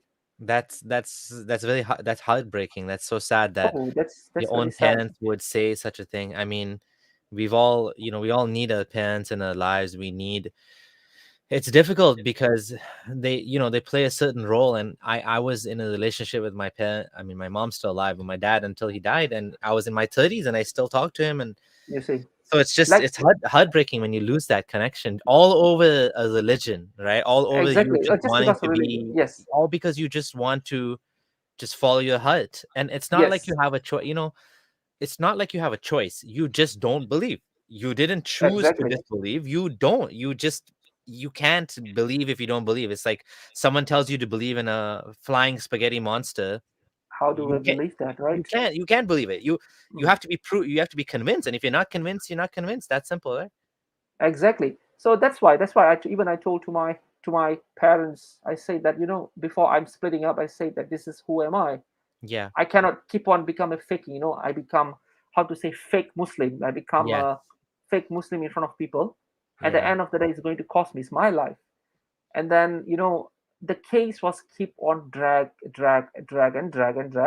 And one point of time, they give a statement. They said, okay, fine. We got a statement. You're going to the rehabilitation center. I say, how many months? 6 months.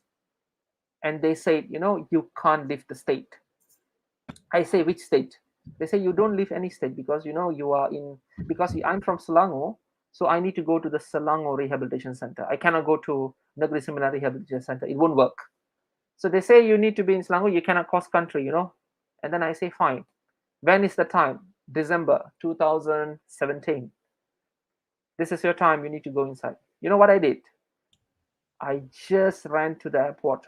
I told to my girlfriend, I said, you need to get out as well because they already started to know you. So Yeah. I ran to the airport just like that with my two bags. That's it. I don't know what I'm doing. I'm just fear, because they have said that you need to come. Yeah. This is what they will do. First, once the order is been granted or they already make a decision, they no need to wait for the court. They can just do it whatever they wanted. Yeah. Once they say you need to come, so you need to go. Yeah. First, they told to me, we will freeze your bank account. Oh, jeez. You are not allowed to work. Okay, you need to come to a summit. We will give you allowance. They will give allowance. How many days you stay, they give allowance. Once we feel, this is what he said, if we feel you are satisfied, because you are tarnishing the purity of Islam. That's what they said. You are tarnishing the purity of Islam. So until you repent, you will go through all these processes. So it means there is no limitation, there is no mechanism. And then they say that, you need to be here, report to us, this is what we do, this is where you go. And I started to think that that's it, I need to get out of this country right now. And the problem is, I don't know how I need to get out, because I don't have my passport. I don't have anything. I Oh, don't know my passport has been, can be used. But the good thing is, the good thing is, I cooperated with them. I said, okay, I'm sorry, I will follow you, yeah. I know this is I will follow whatever you say. So they feel, okay, this guy is going to repent. You understand? So this guy is going to repent. He's cooperating with me. He's finally Yes, yes, realized he has no yes, choice. Yeah. yes. So this is the tool that started to escape. I went to my passport department, I checked my status, and they say my passport, I can get my passport. I can use my passport to fly out. No blacklist, nothing. That is positive thing happened to me. That is the most luckiest thing that happened to me. I just bring the passport, go to the Kuala Lumpur airport, because I don't know where I need to go. I Yeah, only where did have, you go? I don't know. Yeah. I have no idea I need to go to Sweden. You know who chose me Sweden? The guy who was in the counter chose me to Sweden. I never choose to Sweden. No. Wow. I just take the money that I have in my pocket. I just put it on top. I say, get me ticket anywhere. As long, I want to go out. I want to go out. And then he says, so where you want to travel and everything? I say, I don't know. This is money I have. I want to get out of this place. I need to go somewhere. So he bought for me a ticket to Sweden, the guy. I never chose Sweden, no. He bought to Sweden. He say, oh, Sweden looks cheaper. We have a promotion, I think you can take this. Because it's dark. December is dark in Sweden. It's snowy, so it's Oh. the ticket price goes down. So you say, why not you go to Sweden? I say, fine. Do I need visa? No, Yeah. your passport, you can go there. Yeah. Because we don't need a visa requirement for us to go. Because that point of time, my main concern is, I don't want to go to the rehabilitation center. I want to become an atheist. Yeah. I want to be who am I? I want to have a family. I want to have a kid. I want to be me. Another Yeah. one, I I feel so bad to leave my people like me behind me, like people opposed like me, they're still in Malaysia suffering, they don't know what to do, they're stuck in the limbo. So I feel sad. That's the only part is sad to me. I get out of the country. In So, Sweden, yes, did you get a one-way ticket or two ways? two-way. I have to buy two-way. There is no one way. So I have to use all my money that I have. That's it. It's like Oh my goodness. it cost me 7,000. Sorry, not 7,000. It's 5,000. I think 5,000 ringgit for me to buy this ticket. And then I went to Sweden, and then I have all my documents with me. But this is what I happened when the proceeding in Malaysia is keep on going in the Sharia court. As a how to safeguard, I have translated everything in the civil court. That is the good thing that I have done. Explain that again. What do you mean? Okay, the submission papers and the court papers, the papers that submitting, Yes, it's all in yes, Malay languages, right? yes, yes, yes, yeah, yeah. I don't know why that point of time I feel that I need to keep it in English. Mm-hmm. So I translated in the civil court. We done it that very secretly. Because Oh, okay. that paper, normal translation person will never do that because they are fear that they're helping me. So I have to seek someone in the civil court to help me to do it. Oh, wow. You have official papers from the court Yes, official paper. in So English. yes, in English. I Oh, don't know why I nice. did that. I did that Yeah, in 2015, I think. yeah. I translate and I keep it very well with me because I don't know whatever. Another one I want to highlight it here before I'm flying out. I emailed to UNHCR, UNHCR, Yep. the Mm-hmm. United Mm-hmm. Nations, Yep. Yep. and they say that they cannot help me. I said, why you cannot help me? I don't know what I need to do. They say I cannot help you. I'm so sorry. They send me a paper and they say that if you want more help, you need to go to the office. When I go to the office, everyone is wearing hijab. Do you think that you want to say this? You went to the UNHCR office and Yes, everyone's wearing hijab. yes, it's Muslim. Definitely, you won't say this. You feel afraid, right? Because it's the people out there is Muslim. What happened in case you go and say, I want to come out of religion. Can you help me? I don't think so. They're going to help me because when I go there, I see everyone is Muslim. I say that okay, I'm not going to do this. And then I contacted Amnesty. Amnesty say, oh, we cannot help you as well. What option do I have? I went to So, the when you landed in Sweden, did you stay Mm-mm. in a hotel? Like, what did you do? How Okay, did you? when I came to Sweden, you see, I'm Yeah. very glad because we took different flight, but we managed to join in the transit, me and my girlfriend that time, and then we take the same flight come to Sweden, and we have no idea because this is not our plan. We don't know. In my hand there is only bag. I came to the immigration office. I say I need your help. This is what I say to them. I say, I really need your help. I want to leave. This is what I say. I don't want to go missing. I don't want to die. I don't want to go to the jail. I want to live in this earth. And Yes. they say why? They say I say because I'm going off this religion. And then they say, oh, this looks like asylum. You can apply for asylum though if you want it. I Mm-hmm. say, what is that?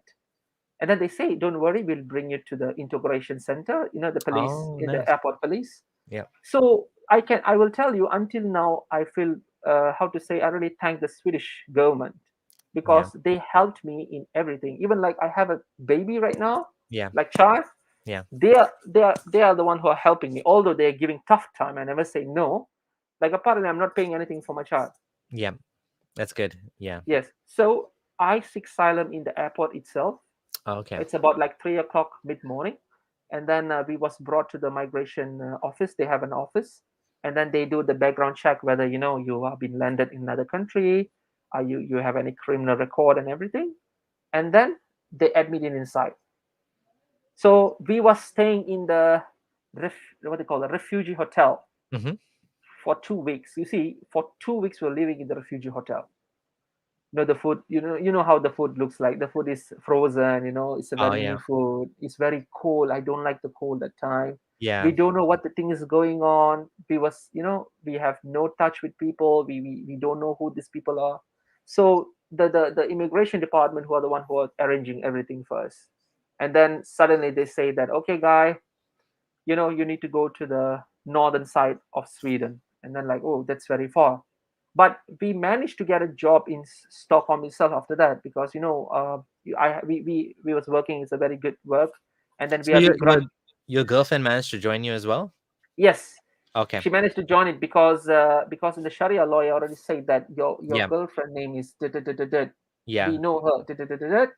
You need to bring her. If not, we will do Oh, something else to say that she is confusing you to the religion. oh, geez. So that is like a presculizing in. The threatening that they're gonna arrest Yes, her for causing yes, discord. yes. I get it. I get. Yeah. You understand what they say. Yeah. So I Yeah. have no choice to bring her to me, with me as well. Hmm. So we came here, this asylum, and then when is that? 2017. Now it's 2021. So our case, the problem in Sweden is, the problem in Sweden is they cannot differentiate Sharia law, civil law. For them, is everything is one law. Yeah. You understand? And then they don't understand that this thing is very severe. It's very, they keep on telling this to me. They say, you are speculating. The Swedish Migration Board always says this to me. You are doing hearsaying, you are speculating. And all my court documents, remember I told you the Yeah. papers, Yeah. they have said that I have forged. Oh my goodness. How can you forge a stamp? How do you forge a person's name who are dealing this case? Yeah. How do you forge a lawyer's name, a judge name? How do you do that? You can just Google, you can get the information Yeah. out. Yeah. So they say when my lawyer, I have a lawyer in Sweden. So when my lawyer, we have a what they call argued in the court. We say that this thing is happening in Malaysia, and another one in New Zealand as well. There Mhm. is a couple, same problem like this is being Yes. granted, Yeah. in New Yeah. Zealand.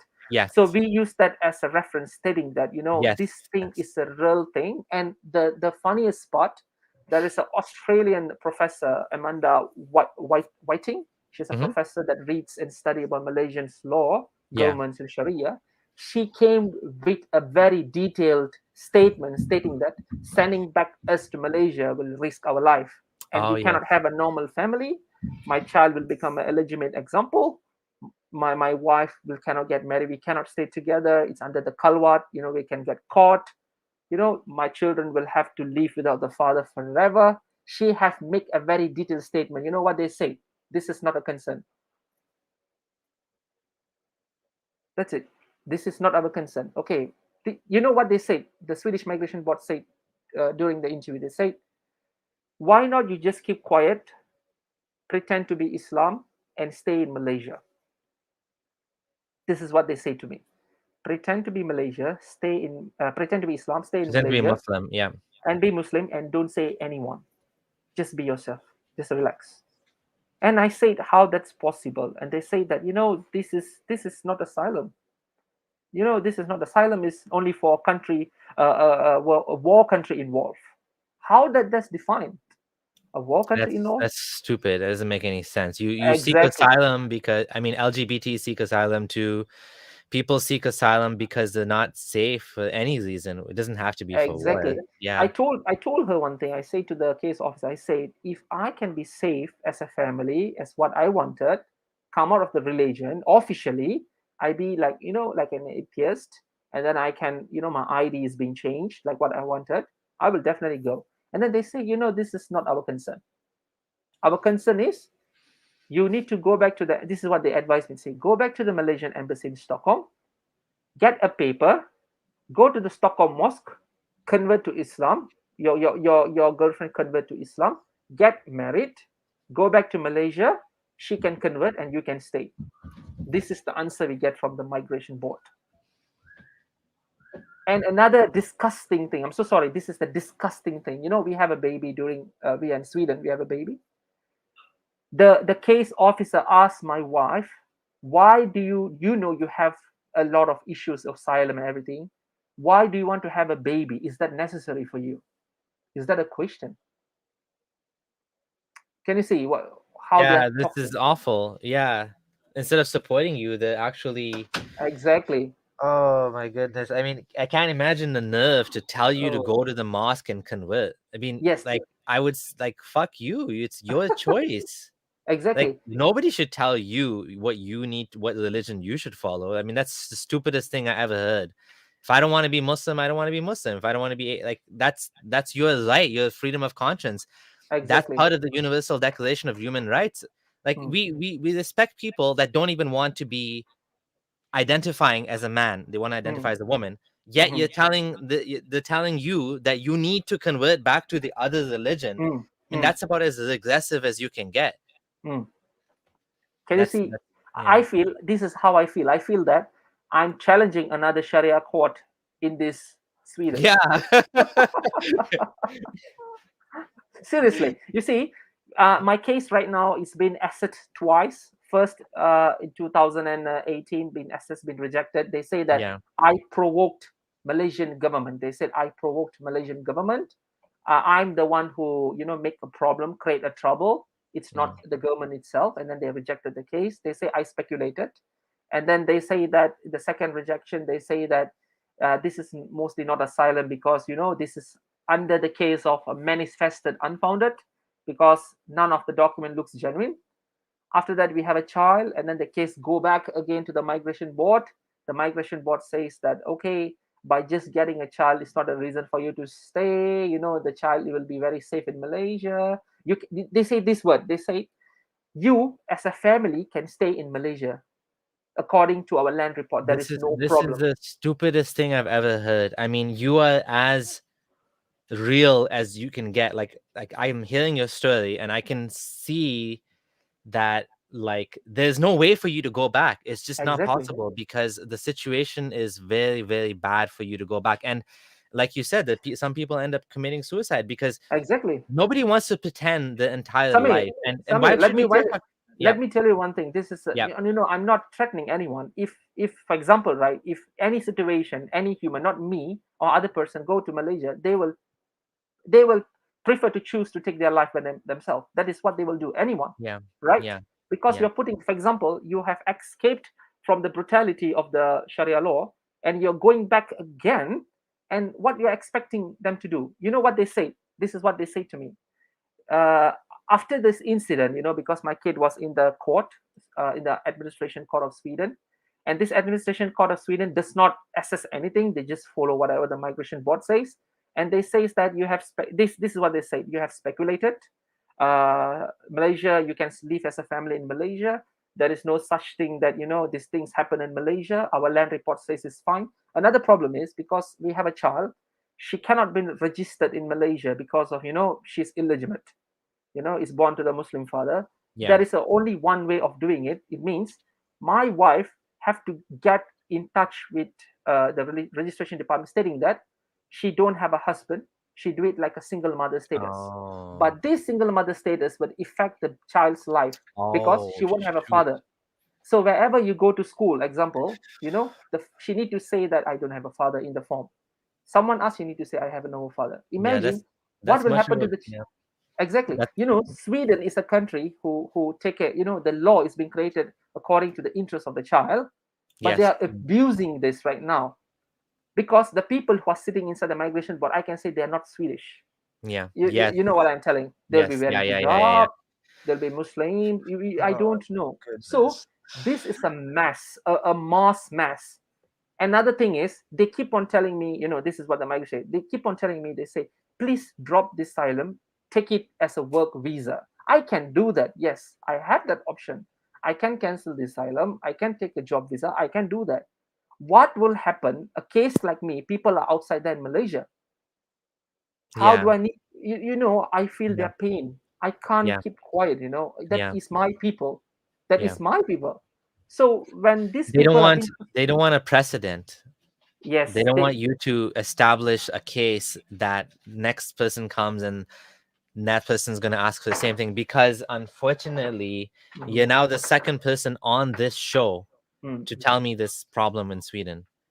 this is Like happening, isn't it? this This is is this happening. you're the second person that Mm, my other friend skeptic Mohammed, mhm, he came on the show and he told me the exact same problem that they don't, they're basically Muslim, mhm. right? And they have a biases, right? Which is they shouldn't be acting according to the biases. They should be doing their jobs. But Yes. this is a conflict of interest. The religious beliefs are affecting the the ability to do their job, and it's they should either be replaced with someone that can do the job, or they You shouldn't, know, like, you know what I mean? yes, Samir, during this asylum investigation, this certain people, the lawyers, they will say this. They say, not the current lawyer, she's very nice, the former lawyer, because I've changed the lawyer. She said this, go and seek asylum in France. What? Sweden only gives asylum for war countries. That's nonsense. You are under the European Union, so EU law is need to be should be practiced. And the problem is, when I go for this, once the case is rejected, you have to go back to the migration to sign a Yeah, paper, yeah, so that you will appeal. The yeah. person will be sitting there. You can see a Middle Eastern person. Yeah. They will say that you need to get out of this country. You have like Oh two my weeks. You can goodness. appeal. This is very, very frustrating. This is Yeah. like, I have fought. I Yes. have done everything in Malaysia. I have done every extent, because I have no way. I came to Sweden, and now you're doing the same thing, repeating again. You know what I mean? It's like you are mean biased. You are more supporting for the Islamic thing. Is this Sweden or this is Swedistan? This is my question right now. If Yeah. Sweden is transforming, become a Swedistan, more Muslim friendly country, I understand. Muslim is being, I don't Hey, know. Muslim friendly doesn't mean you reject people's asylum because Exactly. they're like apostate. That's not what Muslim friendly means. Muslim friendly means you treat Muslims decently, which Mm, is fine, but you're Muslim, you're from a mm, Muslim background. They're not treating you okay. exactly. Like You one see, of my friends made a post saying that, we are a new sect of Islam. We're the ex-Muslim sect of yes. Islam. Mhm, But like we're still Muslim. We come from a Muslim background, but you're not being treated properly. You're being told mhm, go back to your country, mm, basically, and even though it's not right. correct. So right now, how to say that, after all these things happens, and then, my lawyers has our ties tight as well, because this case is going to the end. This case asylum is going to the end, and these people, they think that, I'm just lying and speculating and everything. And then they say that, I'm so sorry, Fairuz, we have going to finish the asylum off, and things are not going to work as what you say. You might be go back to Malaysia, will be deported, whatever. And then I told to them, I said, I know this is a breach of conduct, breach of human rights. So I told to them that I will bring this matter to the European court. By hook, by crook, I will bring this matter to the European court. That's it. And because I believe strongly in humanity. I believe strongly that each person have their rights to live in this planet, regardless of what religion they are, and they have rights, rights to choose what religion, family, or the child, or whatever. The child need a father. In Malaysia, every child needs a father. you know so Yes. the Swedish migration agency was telling that it's fine, the child don't have a father. This is what they say. It's fine, What, the what do child they don't have a know? father. What do they know about life in Malaysia? Exactly, They're that's what. telling you. They're telling you what your life is going to be, and you're the one that just lived that life. Exactly. It's You so see, stupid. It's gaslighting, it's basically. yes. You see, the Swedish migration agency, for them, they are like blind and deaf. One point of time, blind. It means, although you're submitting them all the genuine, if you take the report, Malaysian report from a DOJ, Department of Justice, Hmm. and even like you can take a lot of like ICJ International, like a chamber of jurists, a lot of reports about Malaysia, what they're doing. They say this. That's it. We are not going to see all this. They say this word. All these reports does not mention your name. So this is not what you are. How does that bring sense? And they say this is lack of security and credibility. So we are not going to look at this paper. Yeah. Yeah, I mean, this is it's crazy. This is just crazy. I mean, they were gaslighting you, they were being violent, they were threatening Mhm. you. They were basically going to detain you. Look, Mm, if you ask anyone what mm, China is doing to the Muslims in the Uyghur Muslims, they mhm, will say this is wrong. mhm. What you went through is the exact same thing. Yep. However, they're saying this is okay. How is this okay? How is it okay to tell you? Okay, so that's like saying the Chinese Uyghur Muslims should just Yes. just dump their religion. They should just become, like the other Chinese. They should be whatever, I don't know, Buddhist or whatever. Like, how is Exactly. that okay to tell them that? How is it okay to tell anybody that? How is it okay to tell you you should go back to Islam, you should go back to your country, you should pretend to be a Muslim, or you should just accept Islam. Your girlfriend, now they're telling your girlfriend she needs to convert to Islam, which is stupid. They're telling you life will be okay for your child, which it will not be okay for your child. You're going to be miserable. How is that good for you? How would you having to live this fake life be good for your kids? How would it be good for anyone? And what Exactly. you're doing is the right thing. You are basically setting a precedent. You are in another case that they don't want you to succeed, but you need to succeed, you know? Exactly. That's why, because I have, I and my wife, we still have the spirit of fighting it, Yes. and we have a lot of people like the social online social medias and some of the people who are giving us encouragement and space. I can definitely bring this matter to the higher level, because I'm very, very straight on that. Yeah. I already spoken to some of the lawyers as well, like human rights lawyers, and then I say Yep. that yes, it's a cost involved, but I say that we have to bring this, because without bringing this to the international court, none of these people will know what is Malaysia is Yeah. doing, what is Yeah. Malaysia is prosecuting. So this thing, if, for And example, we sorry. also respect like religious minorities in Iraq. We understand what the ISIS did to Yazidis. You are Mm, a religious minority now. You should get the same right. If they can understand that mm, those Yazidis need to mm, come, like even recently, they're taking people, Muslims, from to escape from the Taliban. They're accepting them. mm. So You why see. why is your case any different? These governments, these institutions need to understand religious persecution is real. Mm. For the Swedish migration agency, you see, for them, they have their, how to say that, I don't know. This looks like another religious department is sitting inside there doing some assessment, Yeah. simply coming with all this kind. And then I did ask the court. I say to my lawyer, I say, ask this question: where do they get this data? And I asked them to appeal for my court hearing. I say I want to go to the court. Let me talk. They have Yeah. rejected that as well.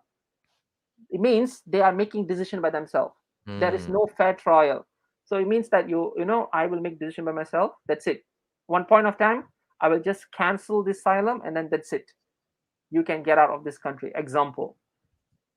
This I is see. what I the see. Sweden's tactic of using Yeah. this. So what they will do, they will drag your case, they bring to one point, and they will end stating that you can't appeal, and then the last court, that is the migration appeal court, will say that okay, the asylum is done. We are not going to take the initial order stays. It means whatever Malaysian done and doing is correct. Which Imagine that it's not. Sweden Yeah. Yeah. Sweden is supporting a prosecution towards apostate in Malaysia is correct. They're telling that it That's is crazy. correct. Yeah. That's This crazy. seriously, this is what dilemma that I'm going through with my family daily. It's not easy to be in Sweden just like that.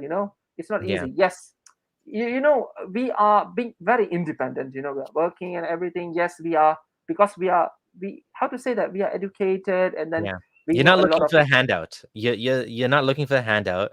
You just want to start your life and you want to contribute to the country like any other person that came, right? And Exactly. but you're doing it on principle because you don't want to switch to work visa. You want to get the Mm, asylum because this is the right thing to do, because yes. this will open the door for other people to see Yes. that this is legitimate. This is a real thing. If you win this case, this will help so many other people.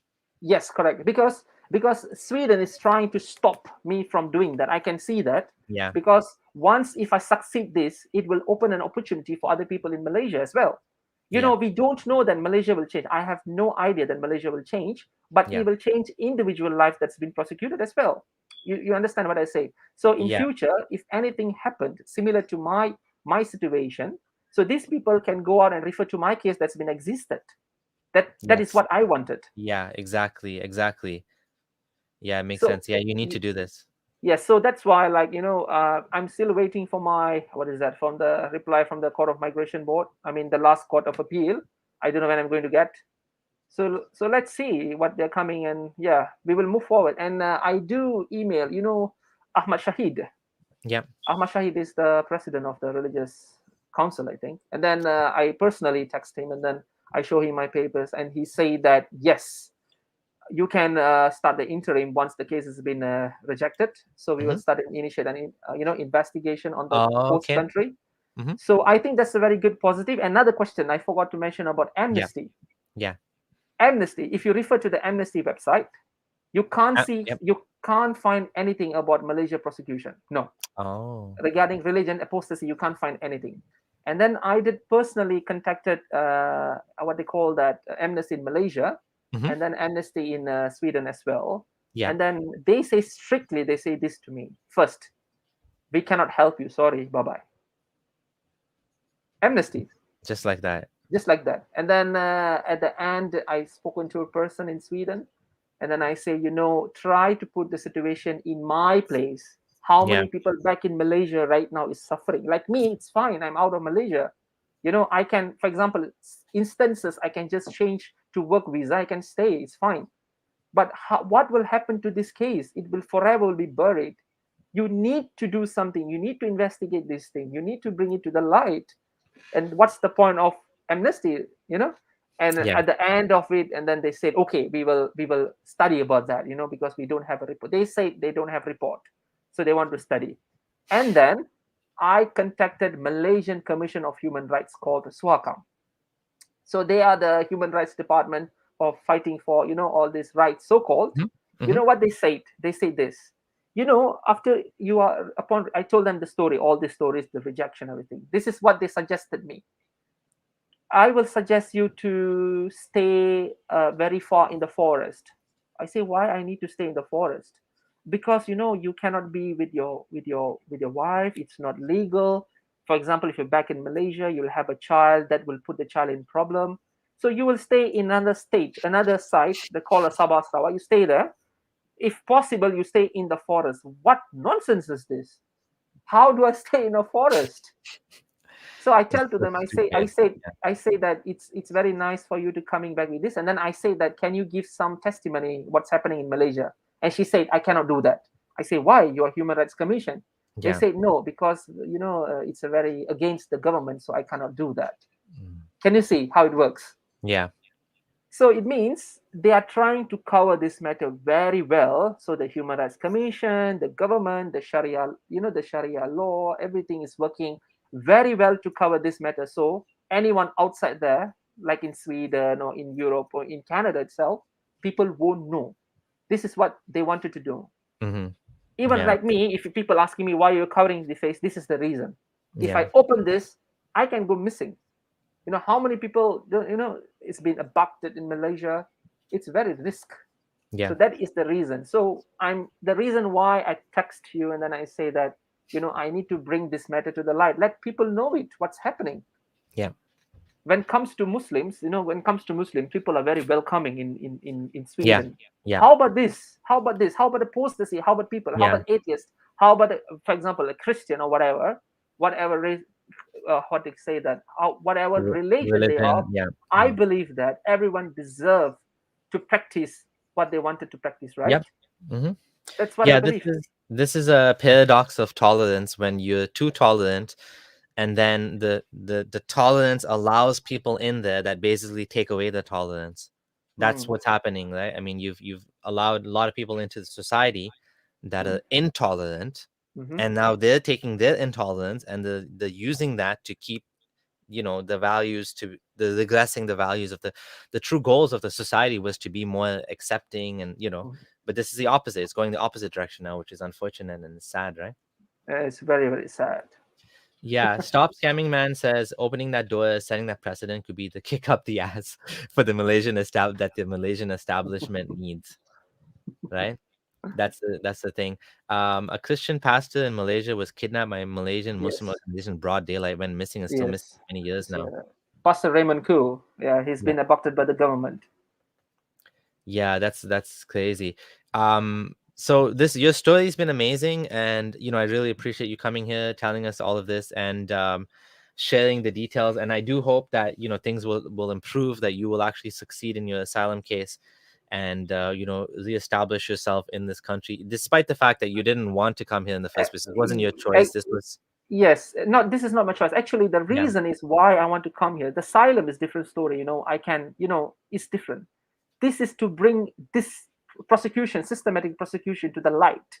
yes, If I'm not doing this, who is going to do this, Samir? Samir, you see, tomorrow I can just go and get my job visa done. yeah. It won't take a week. Oh I can wow, do that. I can do that because my work, my wife is working, and then I'm working as well, so we can hmm do that.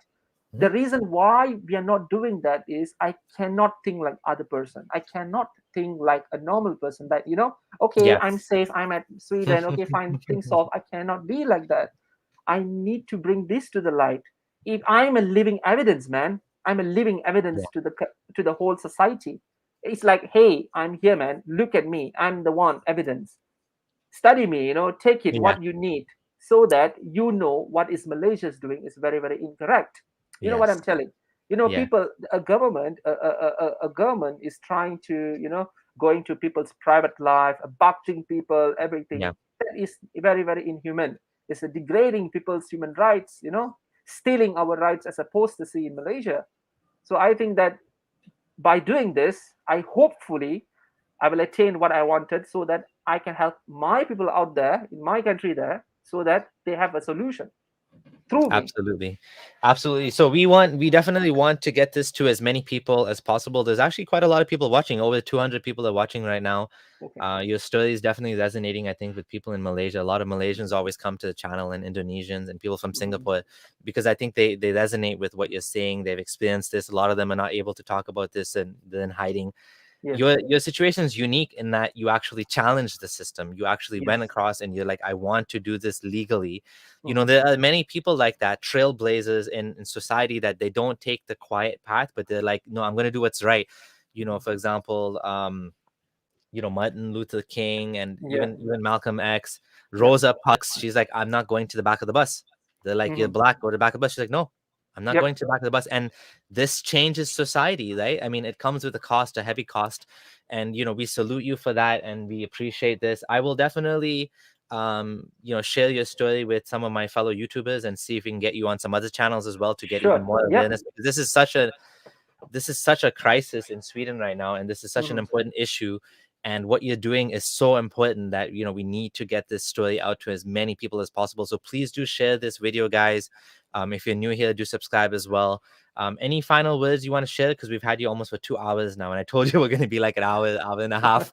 Is there any final things you want to share? So I have your Twitter linked on the profile, Yep. so people, you can check out his Twitter. It's in the description box, and you can follow. I don't think you're tweeting anything yet, but in case you want to No. contact him, Yep. that's one way you can contact Fairuz. Anything else? Any final words you want to add before we go? Is that me? Yes. Yeah. Would you want to say anything else? I just want to say to my people in back in Malaysia, I say that, be safe always. Keep on in mind if someone is doing something for you outside there. Okay, you can, maybe like a brother or like someone or fighting for our rights, and definitely I will do something for you guys. That's what my promise is. Until my breath is with my body, I will do something about this matter. Okay, and thank you, Samir, for giving me this opportunity to, to tell this in this channel. Really, really, it's a big thing for me. Oh, you know what? I spoke to you on the phone, and that's how I filter people. If anyone wants to talk to me, I always talk to Mhm. them on the phone first, just to get a feeling of Okay. how things are. Okay. And yeah, you are, like, people are saying you're a real life hero. It's true. Like, you're doing really God's work, so to speak. That's the best expression that comes to mind, even though I don't believe in God. The long arm of Islam, like you said, yeah, they have this long arms and the tentacles, and they reach into your Yeah. lives. And yeah, I think this is a positive place to end. I'm wishing you the Yeah. best, and any support you need, anything you need, of course, contact me. And people that are watching, let's support Fairuz. Let's get this story out to as many people as possible, so people understand that this is the real Malaysia. This is what they do, and they can't stop us. They can't keep this behind closed doors any longer. Like, that's what they tried to do. They tried to give you Mm. women, they tried to give you money, Mm. and they tried to bully you, intimidate you. They were going to put you into a detention center. Same thing that China is doing to the Uyghur Muslim. They were going to do that to you, forcibly convert you back to Islam. But of course, none of that worked. You stood strong. You managed to escape. You, Mm. through the forces of the universe, you ended up in Sweden. Mm. Now you can't just keep going from country to country. You're in Sweden Mm. now, so you need to establish yourself in Sweden. So I wish you the best in all of that. And yeah, stay safe. you Yeah. know, and hopefully we'll speak again at some point in the future, and maybe things will be better at that point. Definitely, definitely. Thank you so much for everyone and for Samir as well. Thank Oh you. yeah. If anyone wants to Hmm. support the channel, as I forgot to say, you can also join the channel. Click join now below, or join on Patreon to financially support the channel. We're doing some really great edited videos now. I have someone helping me with that, and the last one was by Hassan Radwan. So do check it out. Hope you enjoyed, and we'll see you at the next live stream. Take care. Bye, everyone.